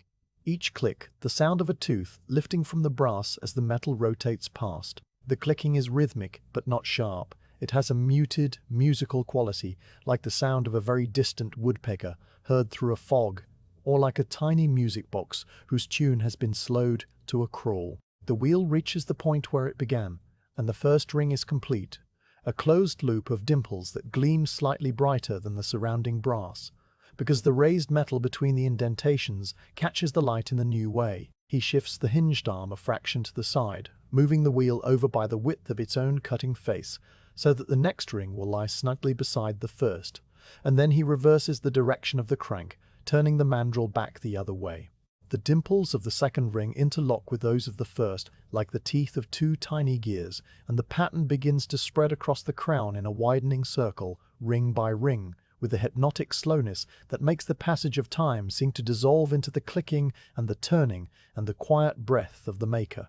You notice that the wheel leaves a faint trail of brass dust on the surface, a golden bloom that is so fine it seems almost like pollen, and every few rings the maker pauses and brushes this dust away with a soft bristle brush that he keeps in a cup beside the machine, the bristles sweeping across the dimpled surface with a sound like distant rain on a leaf. The crown of the thimble is soon covered with the embossed pattern, a cap of regular indentations that catches the light in 1,000 tiny points, each dimple a small hollow that will one day hold the tip of a needle and prevent it from slipping off the metal. The maker now tilts the hinged arms slightly, changing the angle of the wheel so that it addresses the upper sides of the blank where the curve begins its descent toward the rim. The shape here is not a flat plane, but a gentle taper, and the wheel must follow that taper, maintaining a consistent angle so that the dimples remain uniform in depth and spacing. He works the crank with the same steady rhythm, his right hand turning, his left hand guiding, and the ring of dimples extends downward from the crown, spiraling around the blank like the thread of a screw, though it is not a thread, but a textured grip that will rest against the seamstress's finger. Every so often he stops and examines the surface under the light, tilting the mandrel toward the window so that the dimples throw their tiny shadows into view. The pattern must be even and complete, with no skips or flat spots where the wheel failed to bite, and his eyes travel over the brass quickly but thoroughly, tracing the spiral of indentations from crown to mid-body, checking that each dimple is as deep as its neighbor and that the raised metal between them forms a neat grid of tiny crests. Sometimes he finds a spot where the pressure was slightly off, and he goes back over that section with an extra pass of the wheel, the clicking overlapping its previous track, until the imperfection is erased. These retouches are rare, and they take only a few seconds, but they are done with the same calm care as everything else. No sign of frustration or hurry, simply a small correction absorbed into the larger rhythm. The sound of the knurling fills the workshop now, a steady, soft clockwork clicking that seems to measure out a different kind of time.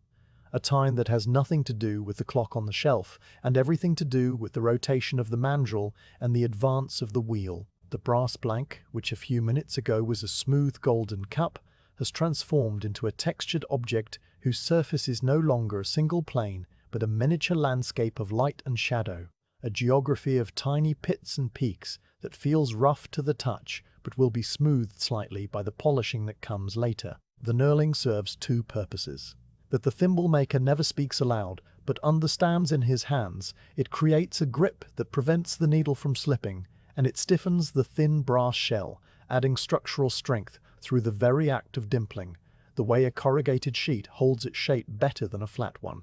As he works the pattern further down the sides, the blank begins to look less like a cup and more like a thimble. The dimples spread downward in concentric rings, each ring overlapping its predecessor, and the transition from the textured crown to the still smooth lower portion creates a visible boundary that will later be hidden when the trim and rim are finished.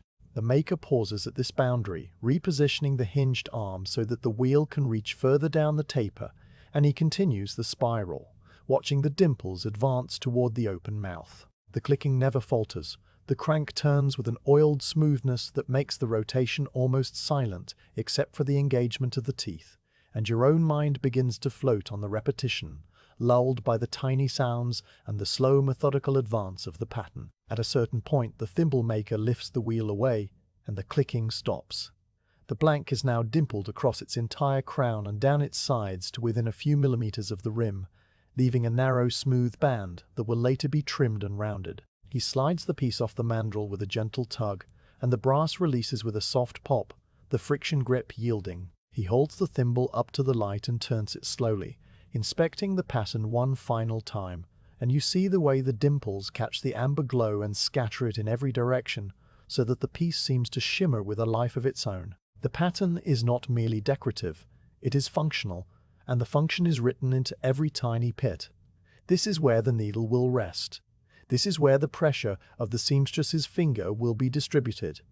This is how a small piece of brass can make a long day of sewing just a little easier on the hand. He sets the finished blank aside on a clean cloth and reaches for the next piece, sliding it onto the mandrel with the same careful pressure, lowering the knurling wheel with the same adjustment of the thumb screw, and beginning the same slow rotation of the crank.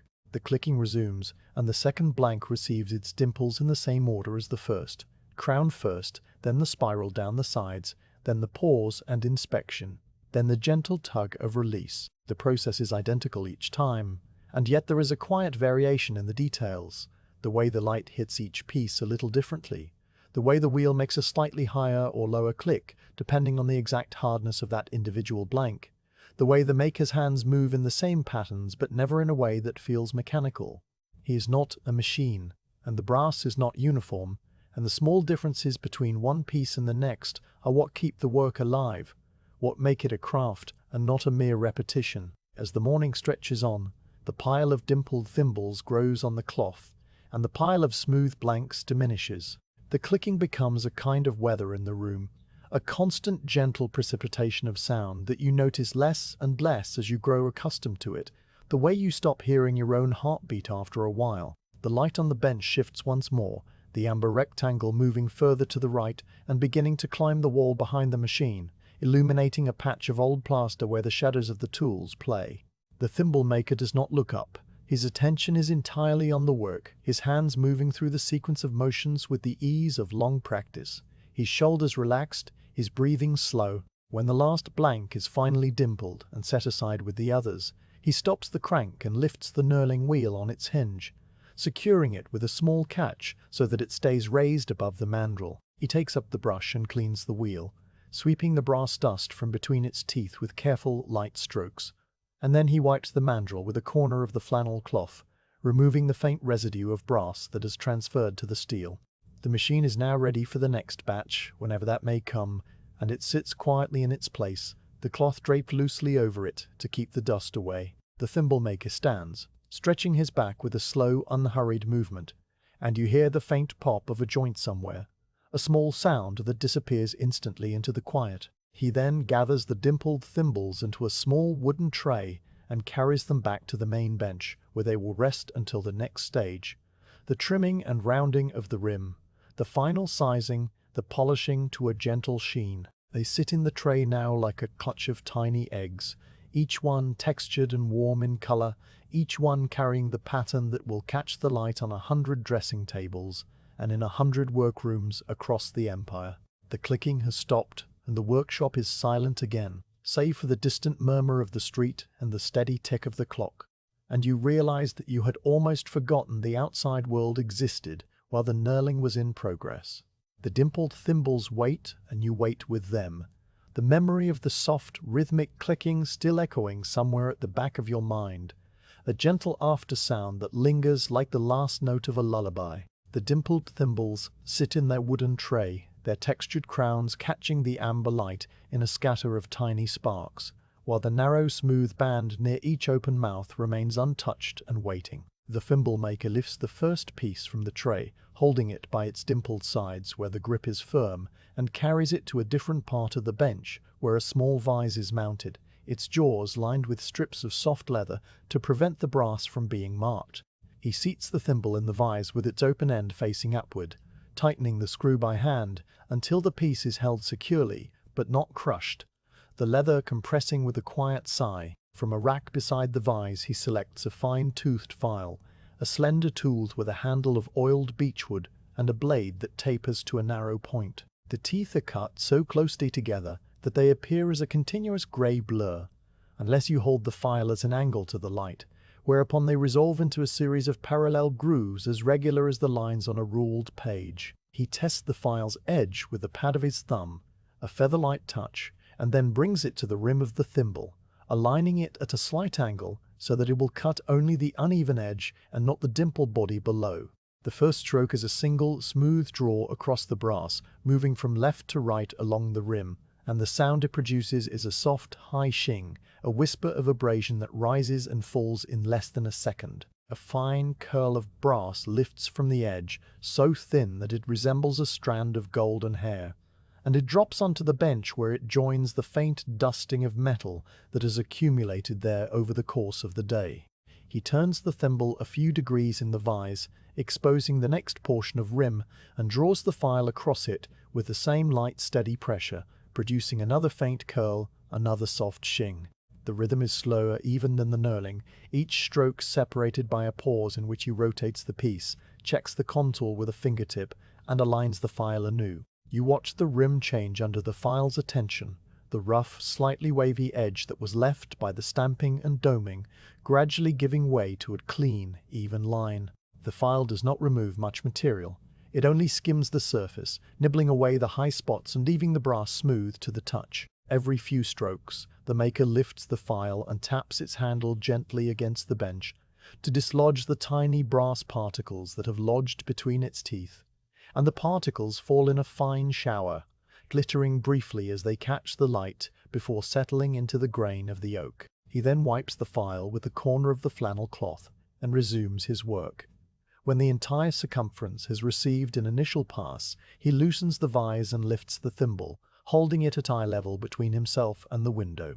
The rim now describes a level circle, with no visible high or low points, but to his fingers it still feels slightly sharp, slightly abrupt where the edge meets the air. The file has squared the rim, but a squared rim is not yet a rounded one, and a thimble must have a lip that will rest gently against the seamstress's finger without pressing a groove into the skin. So he returns the piece to the vise, tightening it once more, and selects a different file, this one with a half-round profile, one face flat and the other gently curved. He begins with the curved face, dragging it lightly along the sharp corner where the squared rim meets the outer wall, and the sound now is a slightly deeper hiss, more of a shush than a shing, because the curved file contacts the brass over a broader area. He works his way around the rim in small increments, rotating the thimble every few strokes, blending the sharp corner into a soft radius that gradually widens until the rim is no longer a right angle, but a gentle quarter circle that curves outward from the body like the lip of a small bell. The brass yields to the file with a soft, almost buttery compliance, its annealed state still present beneath the stiffening effect of the knurling, and the file leaves behind a surface that is silky to the touch, free of the tiny chatter marks that a heavier hand might cause.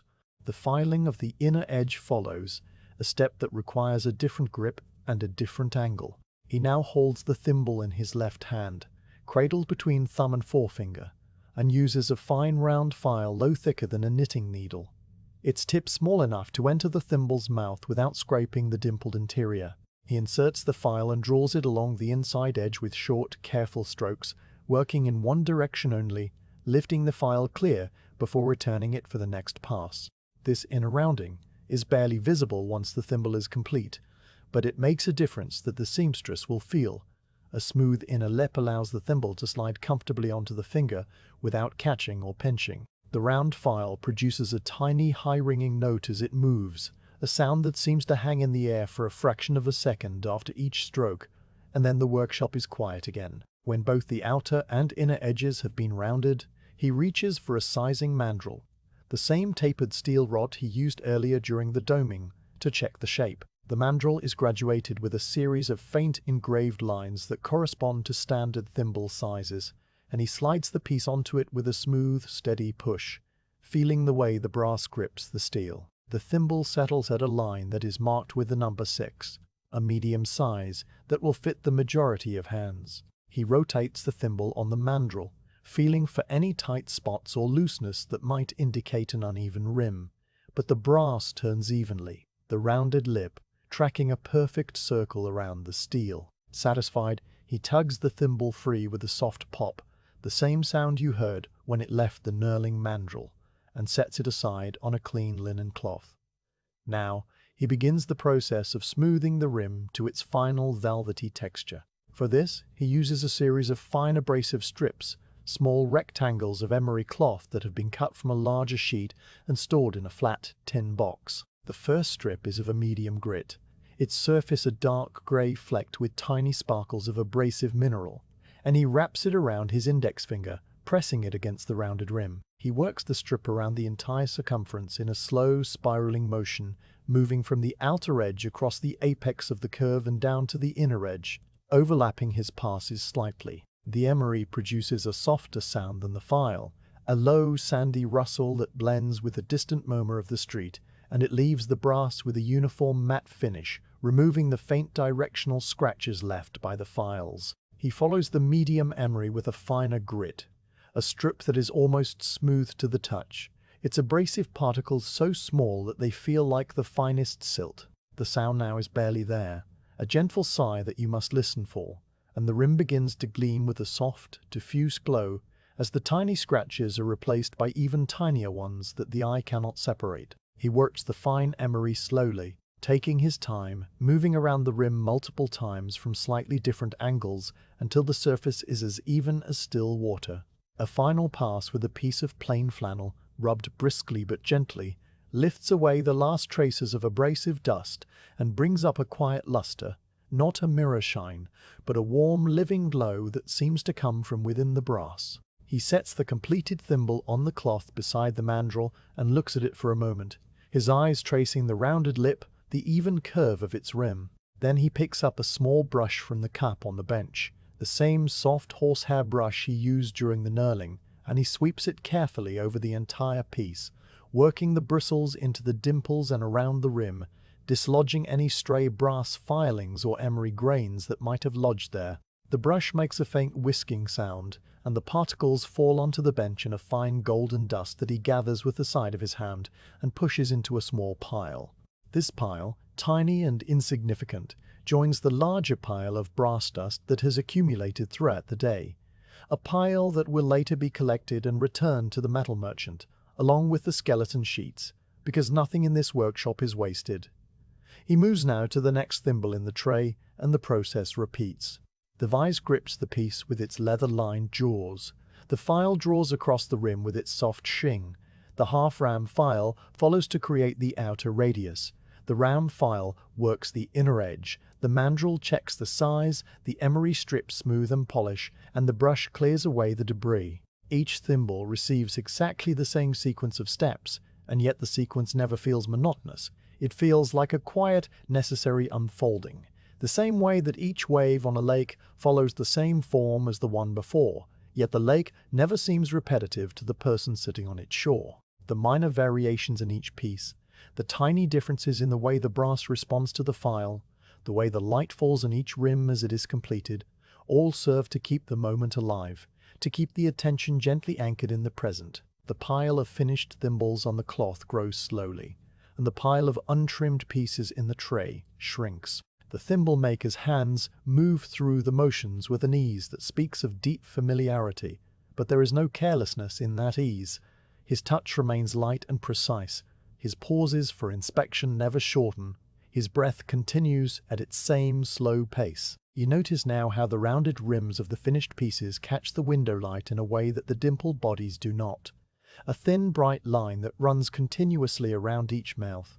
A line that seems almost liquid in its smoothness. That line will be the first thing a seamstress sees when she picks up a new thimble, the first thing she feels when she slides it onto her finger, and the thimble maker seems to know this, because he gives the rim just a little more attention than any other single feature, lingering over it with a care that borders on tenderness. As the work continues, the light on the bench begins to change again, shifting from the clear amber of mid-morning toward a softer, more golden tone that suggests the approach of noon. The window's rectangle, which has been traveling steadily across the floor and up the wall, now illuminates a different patch of the workshop, catching the edges of the tools on their hooks, making the brass oil pot gleam like a small lantern, and throwing the shadow of the thimble maker's moving hands onto the wall in a slow, ghostly pantomime. The street outside is growing quieter now, the early bustle of deliveries and passers-by giving way to the steadier,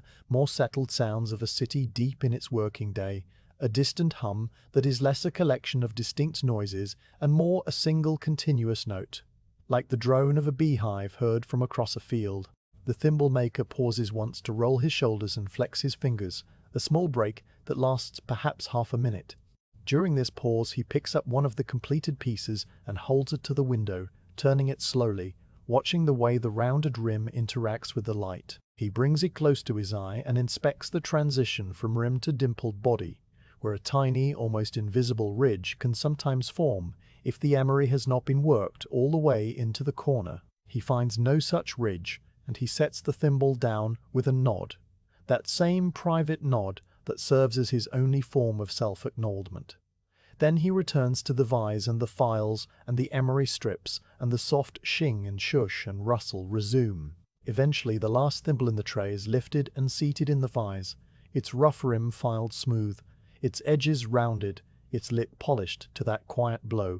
The maker works on this final piece with the same unhurried patience as the first, and when it is done, he sets it on the cloth alongside its companions. The tray is now empty, and the cloth holds a neat gathering of finished thimbles, their rims gleaming, their dimpled bodies catching the light in 1,000 tiny points. He brushes the bench clean with a wide, soft brush, sweeping the brass filings and emery dust into a small pan, and then he tips the contents of the pan into a lidded jar that sits on a low shelf, a jar that is already half full of gold dust from previous days, a quiet record of all the trimming and rounding this workshop has ever seen. He gathers the finished thimbles and places them into a partitioned box lined with green baize, each thimble in its own small compartment, so that they will not knock against one another and mar their freshly rounded rims.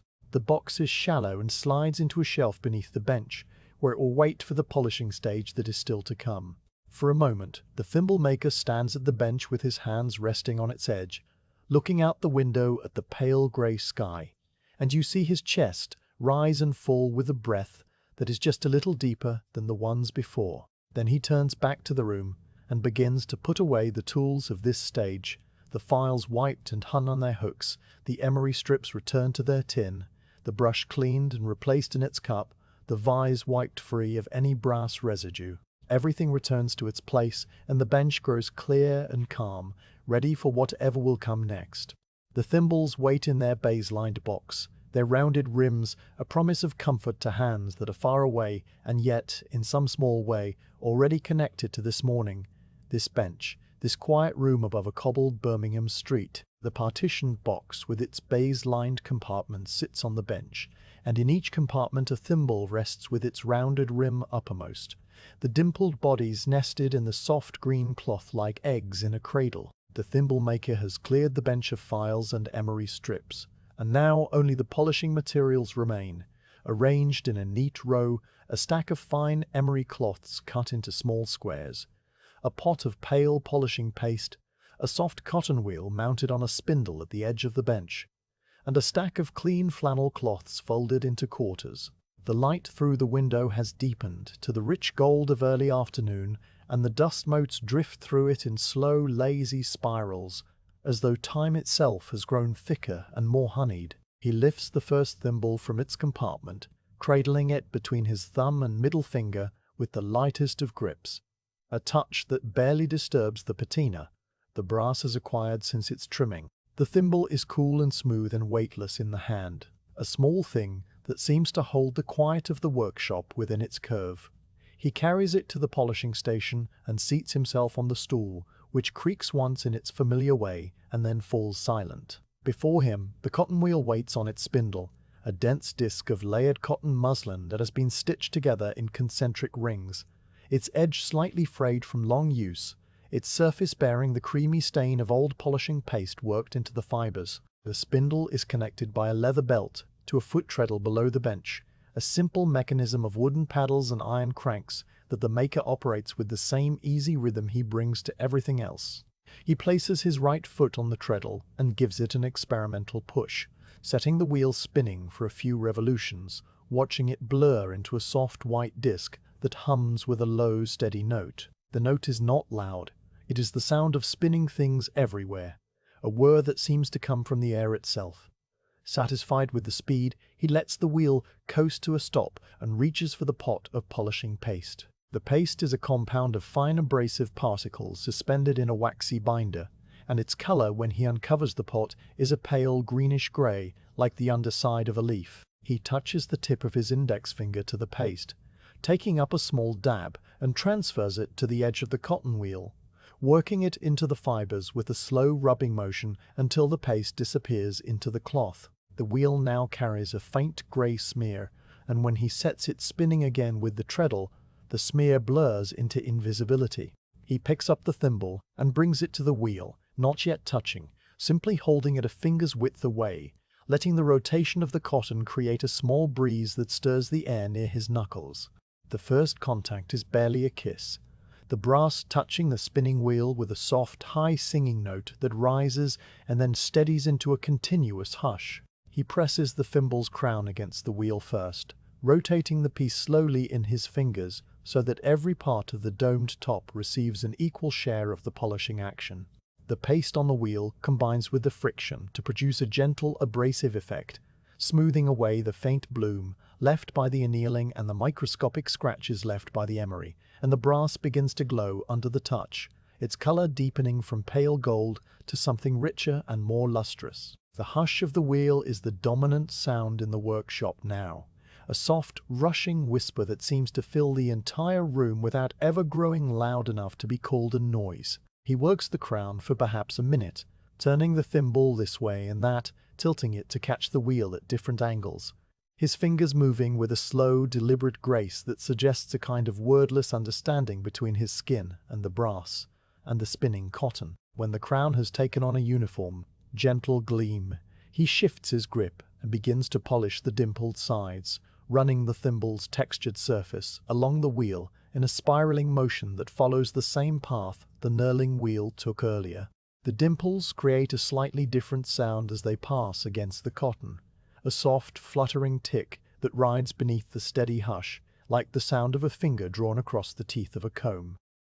But much softer, much gentler, the paste finds its way into each tiny pit, burnishing the interior of every dimple, so that each one becomes a small cup of brightness, a reflector that will catch the light from any angle. The thimble maker pauses often during this work, lifting the piece from the wheel and holding it up to the window, turning it in the golden light, inspecting the surface with a gaze that misses nothing. He is not looking for a mirror shine, which would be too bright and would show every fingerprint, but for something softer and more enduring, a kind of inner glow that seems to come from within the metal rather than from its surface. This glow is the hallmark of a well-polished thimble, and achieving it requires a balance between enough polishing to remove the marks of manufacture and not so much that the sharp edges of the dimples are rounded away. The dimples must remain crisp enough to hold a needle's point. A thimble polished to absolute smoothness would be beautiful, but useless, and beauty in this workshop is always the servant of function. When the sides are done, he turns his attention to the rounded rim, the lip that received such careful attention under the files and emery cloths. The rim is the part of the thimble that will touch the seamstress's skin most directly, and he polishes it with an extra measure of care, pressing it lightly against the wheel and rotating the thimble through a full revolution, then another, until the rim gleams with a soft liquid line that catches the light and holds it like a thread of gold. The sound of the rim against the wheel is slightly different from the sound of the dimpled body, a purer note without the fluttering undertone, a single continuous shh that seems to hang in the air after the thimble is lifted away. He sets the first polished thimble on a clean flannel cloth and reaches for the second, and the process repeats. The treadle rises and falls under his foot with a steady, unhurried cadence, a rhythm that has probably not changed in 20 years, and the wheel spins on, its note never wavering. Each thimble receives the same careful attention, the crown first, then the dimpled sides, then the rim, with pauses for inspection and the occasional reapplication of paste. The paste has a faint, clean smell, slightly mineral, slightly waxy, and it mingles with the other odors of the workshop: the brass dust, the oiled wood, the cool stone, the leather of the apron too. Create a scent that is uniquely this place and this moment, a scent you would recognize if you ever encountered it again. As he works, you notice how the polished thimbles on the flannel cloth seem to glow with a light of their own, a soft, warm radiance that makes the unpolished ones still in the box look dull by comparison. The contrast is striking, and yet it is only the difference of a few minutes of work, a few passes against the spinning cotton wheel. The transformation is quiet and gradual, and if you watched it happen to a single thimble, you might not notice the change at all, the way you do not notice the hour hand of a clock moving. It is only when you look back at the row of finished pieces that you see what the polishing has done, how it has taken the brass from a manufactured object to something that seems almost alive, almost capable of returning the light it has been given. The treadle creaks softly on its iron pivots, a sound that has its own small rhythm within the larger rhythm of the wheel. The maker's foot moves with the ease of long habit, maintaining a speed that is neither too fast nor too slow, a speed that allows the paste to work without overheating the brass. Overheating would discolor the metal and undo all the careful work of the annealing and the shaping, so he keeps the wheel at a moderate pace, feeling the temperature of the thimble in his fingers with every pass, ensuring it never grows more than slightly warm. The brass, for its part, seems to welcome the attention, responding to the polishing with a deepening of its color, a mellowing of its surface, a gradual approach toward the final state that will carry it out of this workshop and into the world. Every few thimbles, he stops the wheel entirely and takes up a clean flannel cloth, folding it into a pad, and he rubs each polished piece by hand, working the flannel into the dimples with a circular motion that removes any residual paste and brings up a final, soft luster. The flannel is warm from the friction, and it leaves the brass with a faint, pleasant smell of clean cloth.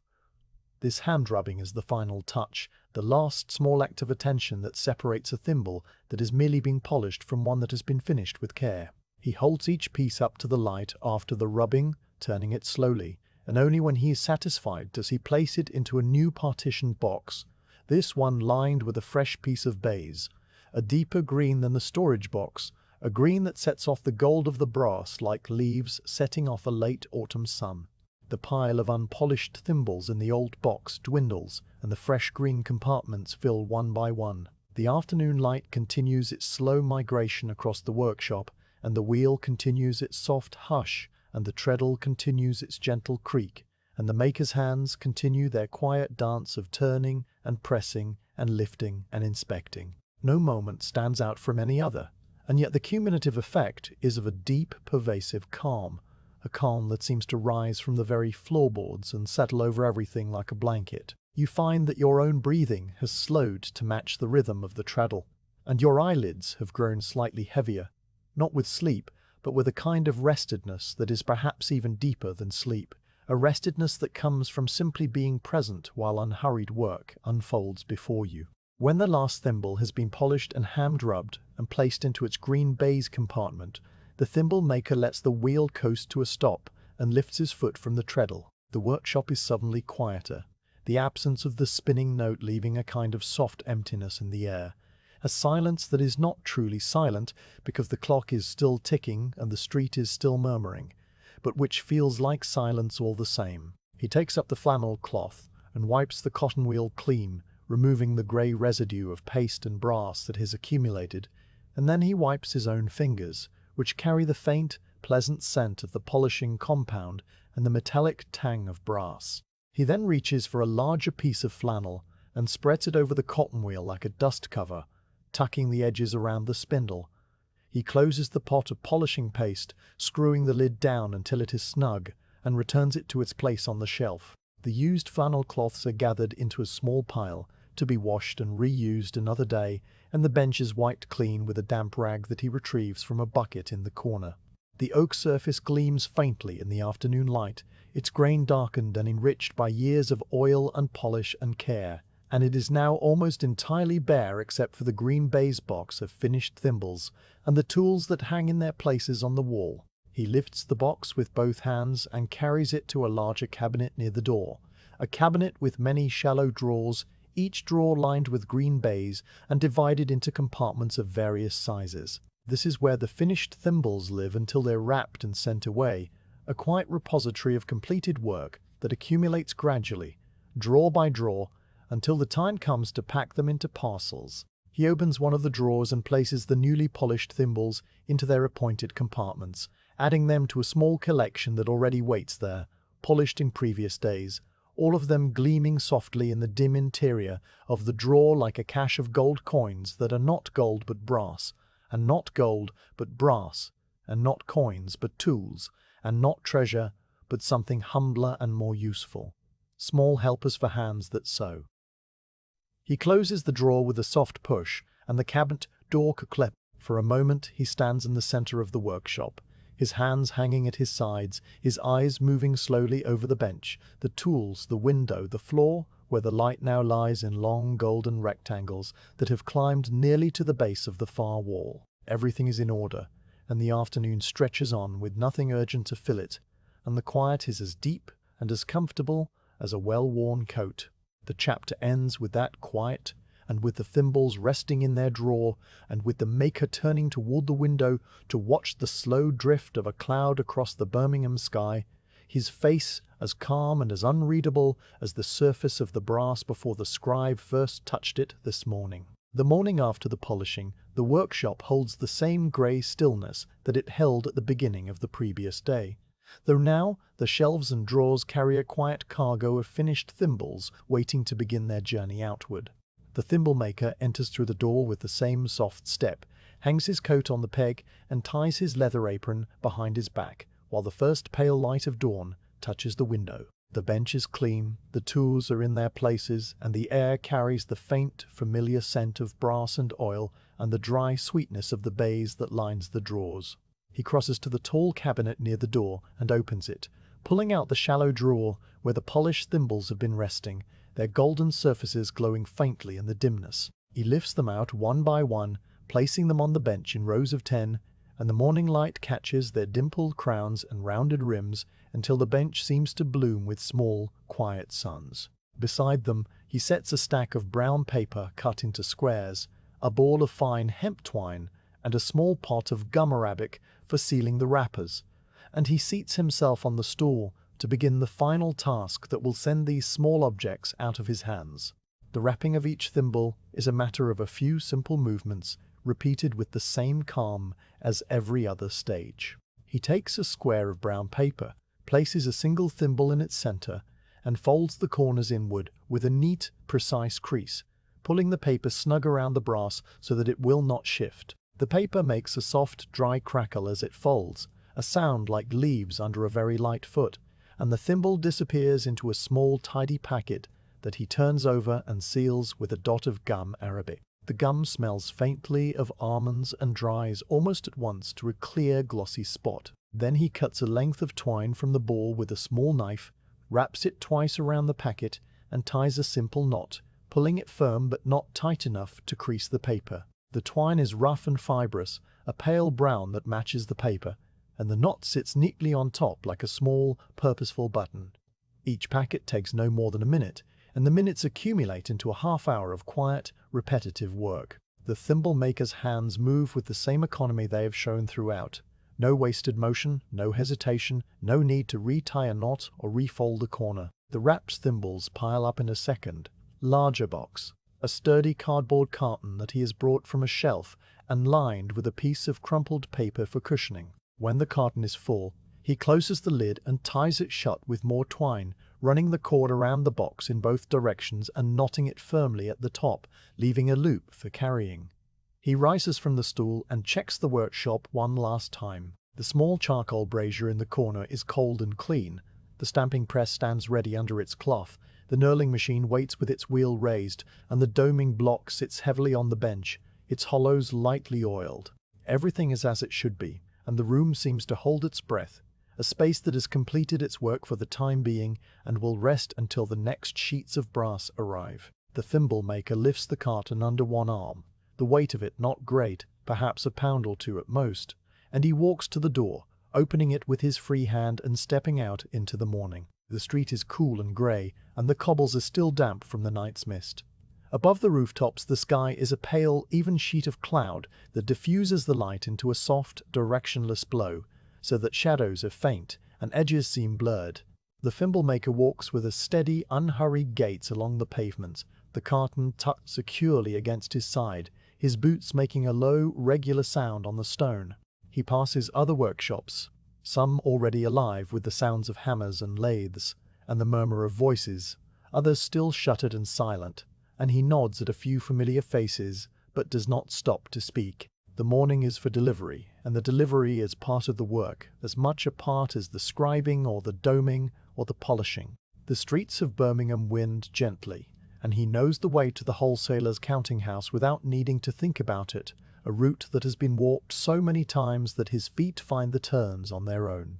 The counting house sits on a slightly wider street, a brick building with a painted sign above the door that reads J.P. Thornton and Sons, Notions and Sundries, in gold letters that have faded to a soft ochre.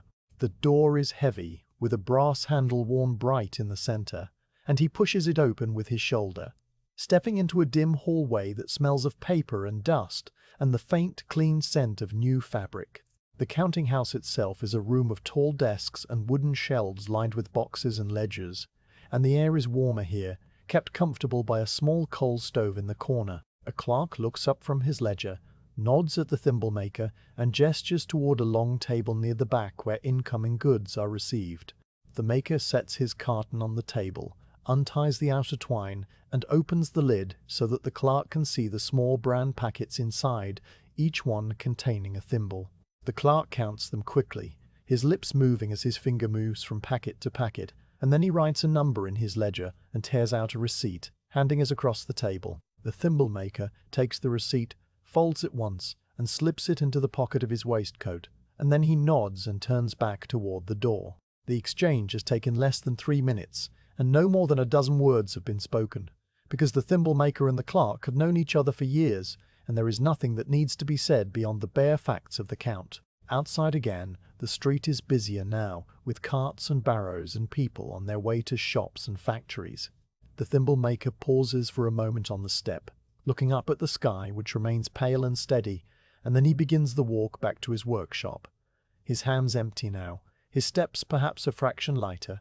The carton of thimbles remains behind him in the counting house, joining other cartons and parcels that have arrived from other workshops. Packets of needles from Redditch, spools of thread from Manchester, cards of pins and tapes and hooks and eyes, all the small, necessary things that hold the fabric of the world together. These goods will be sorted and packed into larger crates over the coming days, and then they will begin their longer journeys outward, carried by cart and canal and ship, to the seamstresses and tailors and dressmakers who need them. You do not follow the thimble maker back to his workshop. Instead, your attention stays in the counting house, where the small brown packets sit on the table among the other notions, waiting their turn to be catalogued and dispatched. A young assistant, a boy of perhaps 14 with ink on his fingers, lifts the carton and carries it to a packing station in the back, where larger wooden crates stand open, their bottoms padded with straw. The packets of thimbles are arranged in a single layer at the top of one crate, nestled beside a box of fine steel needles and a bundle of linen tapes, and the assistant covers them with another layer of straw before nailing the lid shut with quick, practiced blows of a hammer. The crate is then labeled with a stencil brush, the black ink marking its destination in neat block letters that read London or Manchester or sometimes Calcutta or Sydney, and it is set aside with the others ready for the carter who will come at the end of the day. From the counting house, the crate travels by cart to the canal basin at Gas Street, where the narrowboats wait in a patient line, their painted hulls reflecting the grey sky in muted colours. The boatman takes the crate, adds it to a stack of other goods in the hold, and casts off with a slow push of his pole, the boat sliding into the still water with a gentle liquid sound. The canal carries it through the quiet green of the Midlands countryside, past towpaths where horses walk with their heads low, past locks that fill and empty with a slow, patient gurgle, past villages where church spires rise against the sky. The thimble inside its brown paper packet feels none of this movement. It rests quietly in its crate, cushioned by straw, and the days pass around it like water around a stone. At the port, the crate is offloaded from the narrowboat and carried by dockhands to a waiting ship, a three-masted vessel that smells of tar and salt and the faint, pleasant mustiness of the hold. The ship will take weeks to reach its destination if it is bound for the colonies, or only a day or two if it is bound for the capital. And in that time, the thimble remains still, untouched, its polish slowly settling into a deeper, more stable patina as the metal adjusts to the cooler, saltier air. The ship sails through calm waters, and sometimes through rough, but even the rough seas are distant and unconcerned with the small object in the hold. And the thimble does not move except with a slow roll of the hull, a motion so gentle that it would barely disturb a feather. Eventually, the crate arrives at a wholesaler's warehouse in a city far from Birmingham, and it is opened, and the small brown packets are removed and placed on shelves, and then one by one they are purchased by drapers and haberdashers who sell them to their customers. A seamstress walks into a shop on a quiet morning, the bell above the door ringing a single cheerful note, and she asks for a new thimble, a medium size, and the shopkeeper takes a brown packet from the shelf, unties the twine, and unfolds the paper to reveal the little golden cup inside, its dimples gleaming, its rim smooth as silk. The seamstress slides it onto her middle finger, pushes once gently to seat it, and nods. The fit is perfect, and the thimble is light and comfortable and will serve her well through the long hours of stitching ahead.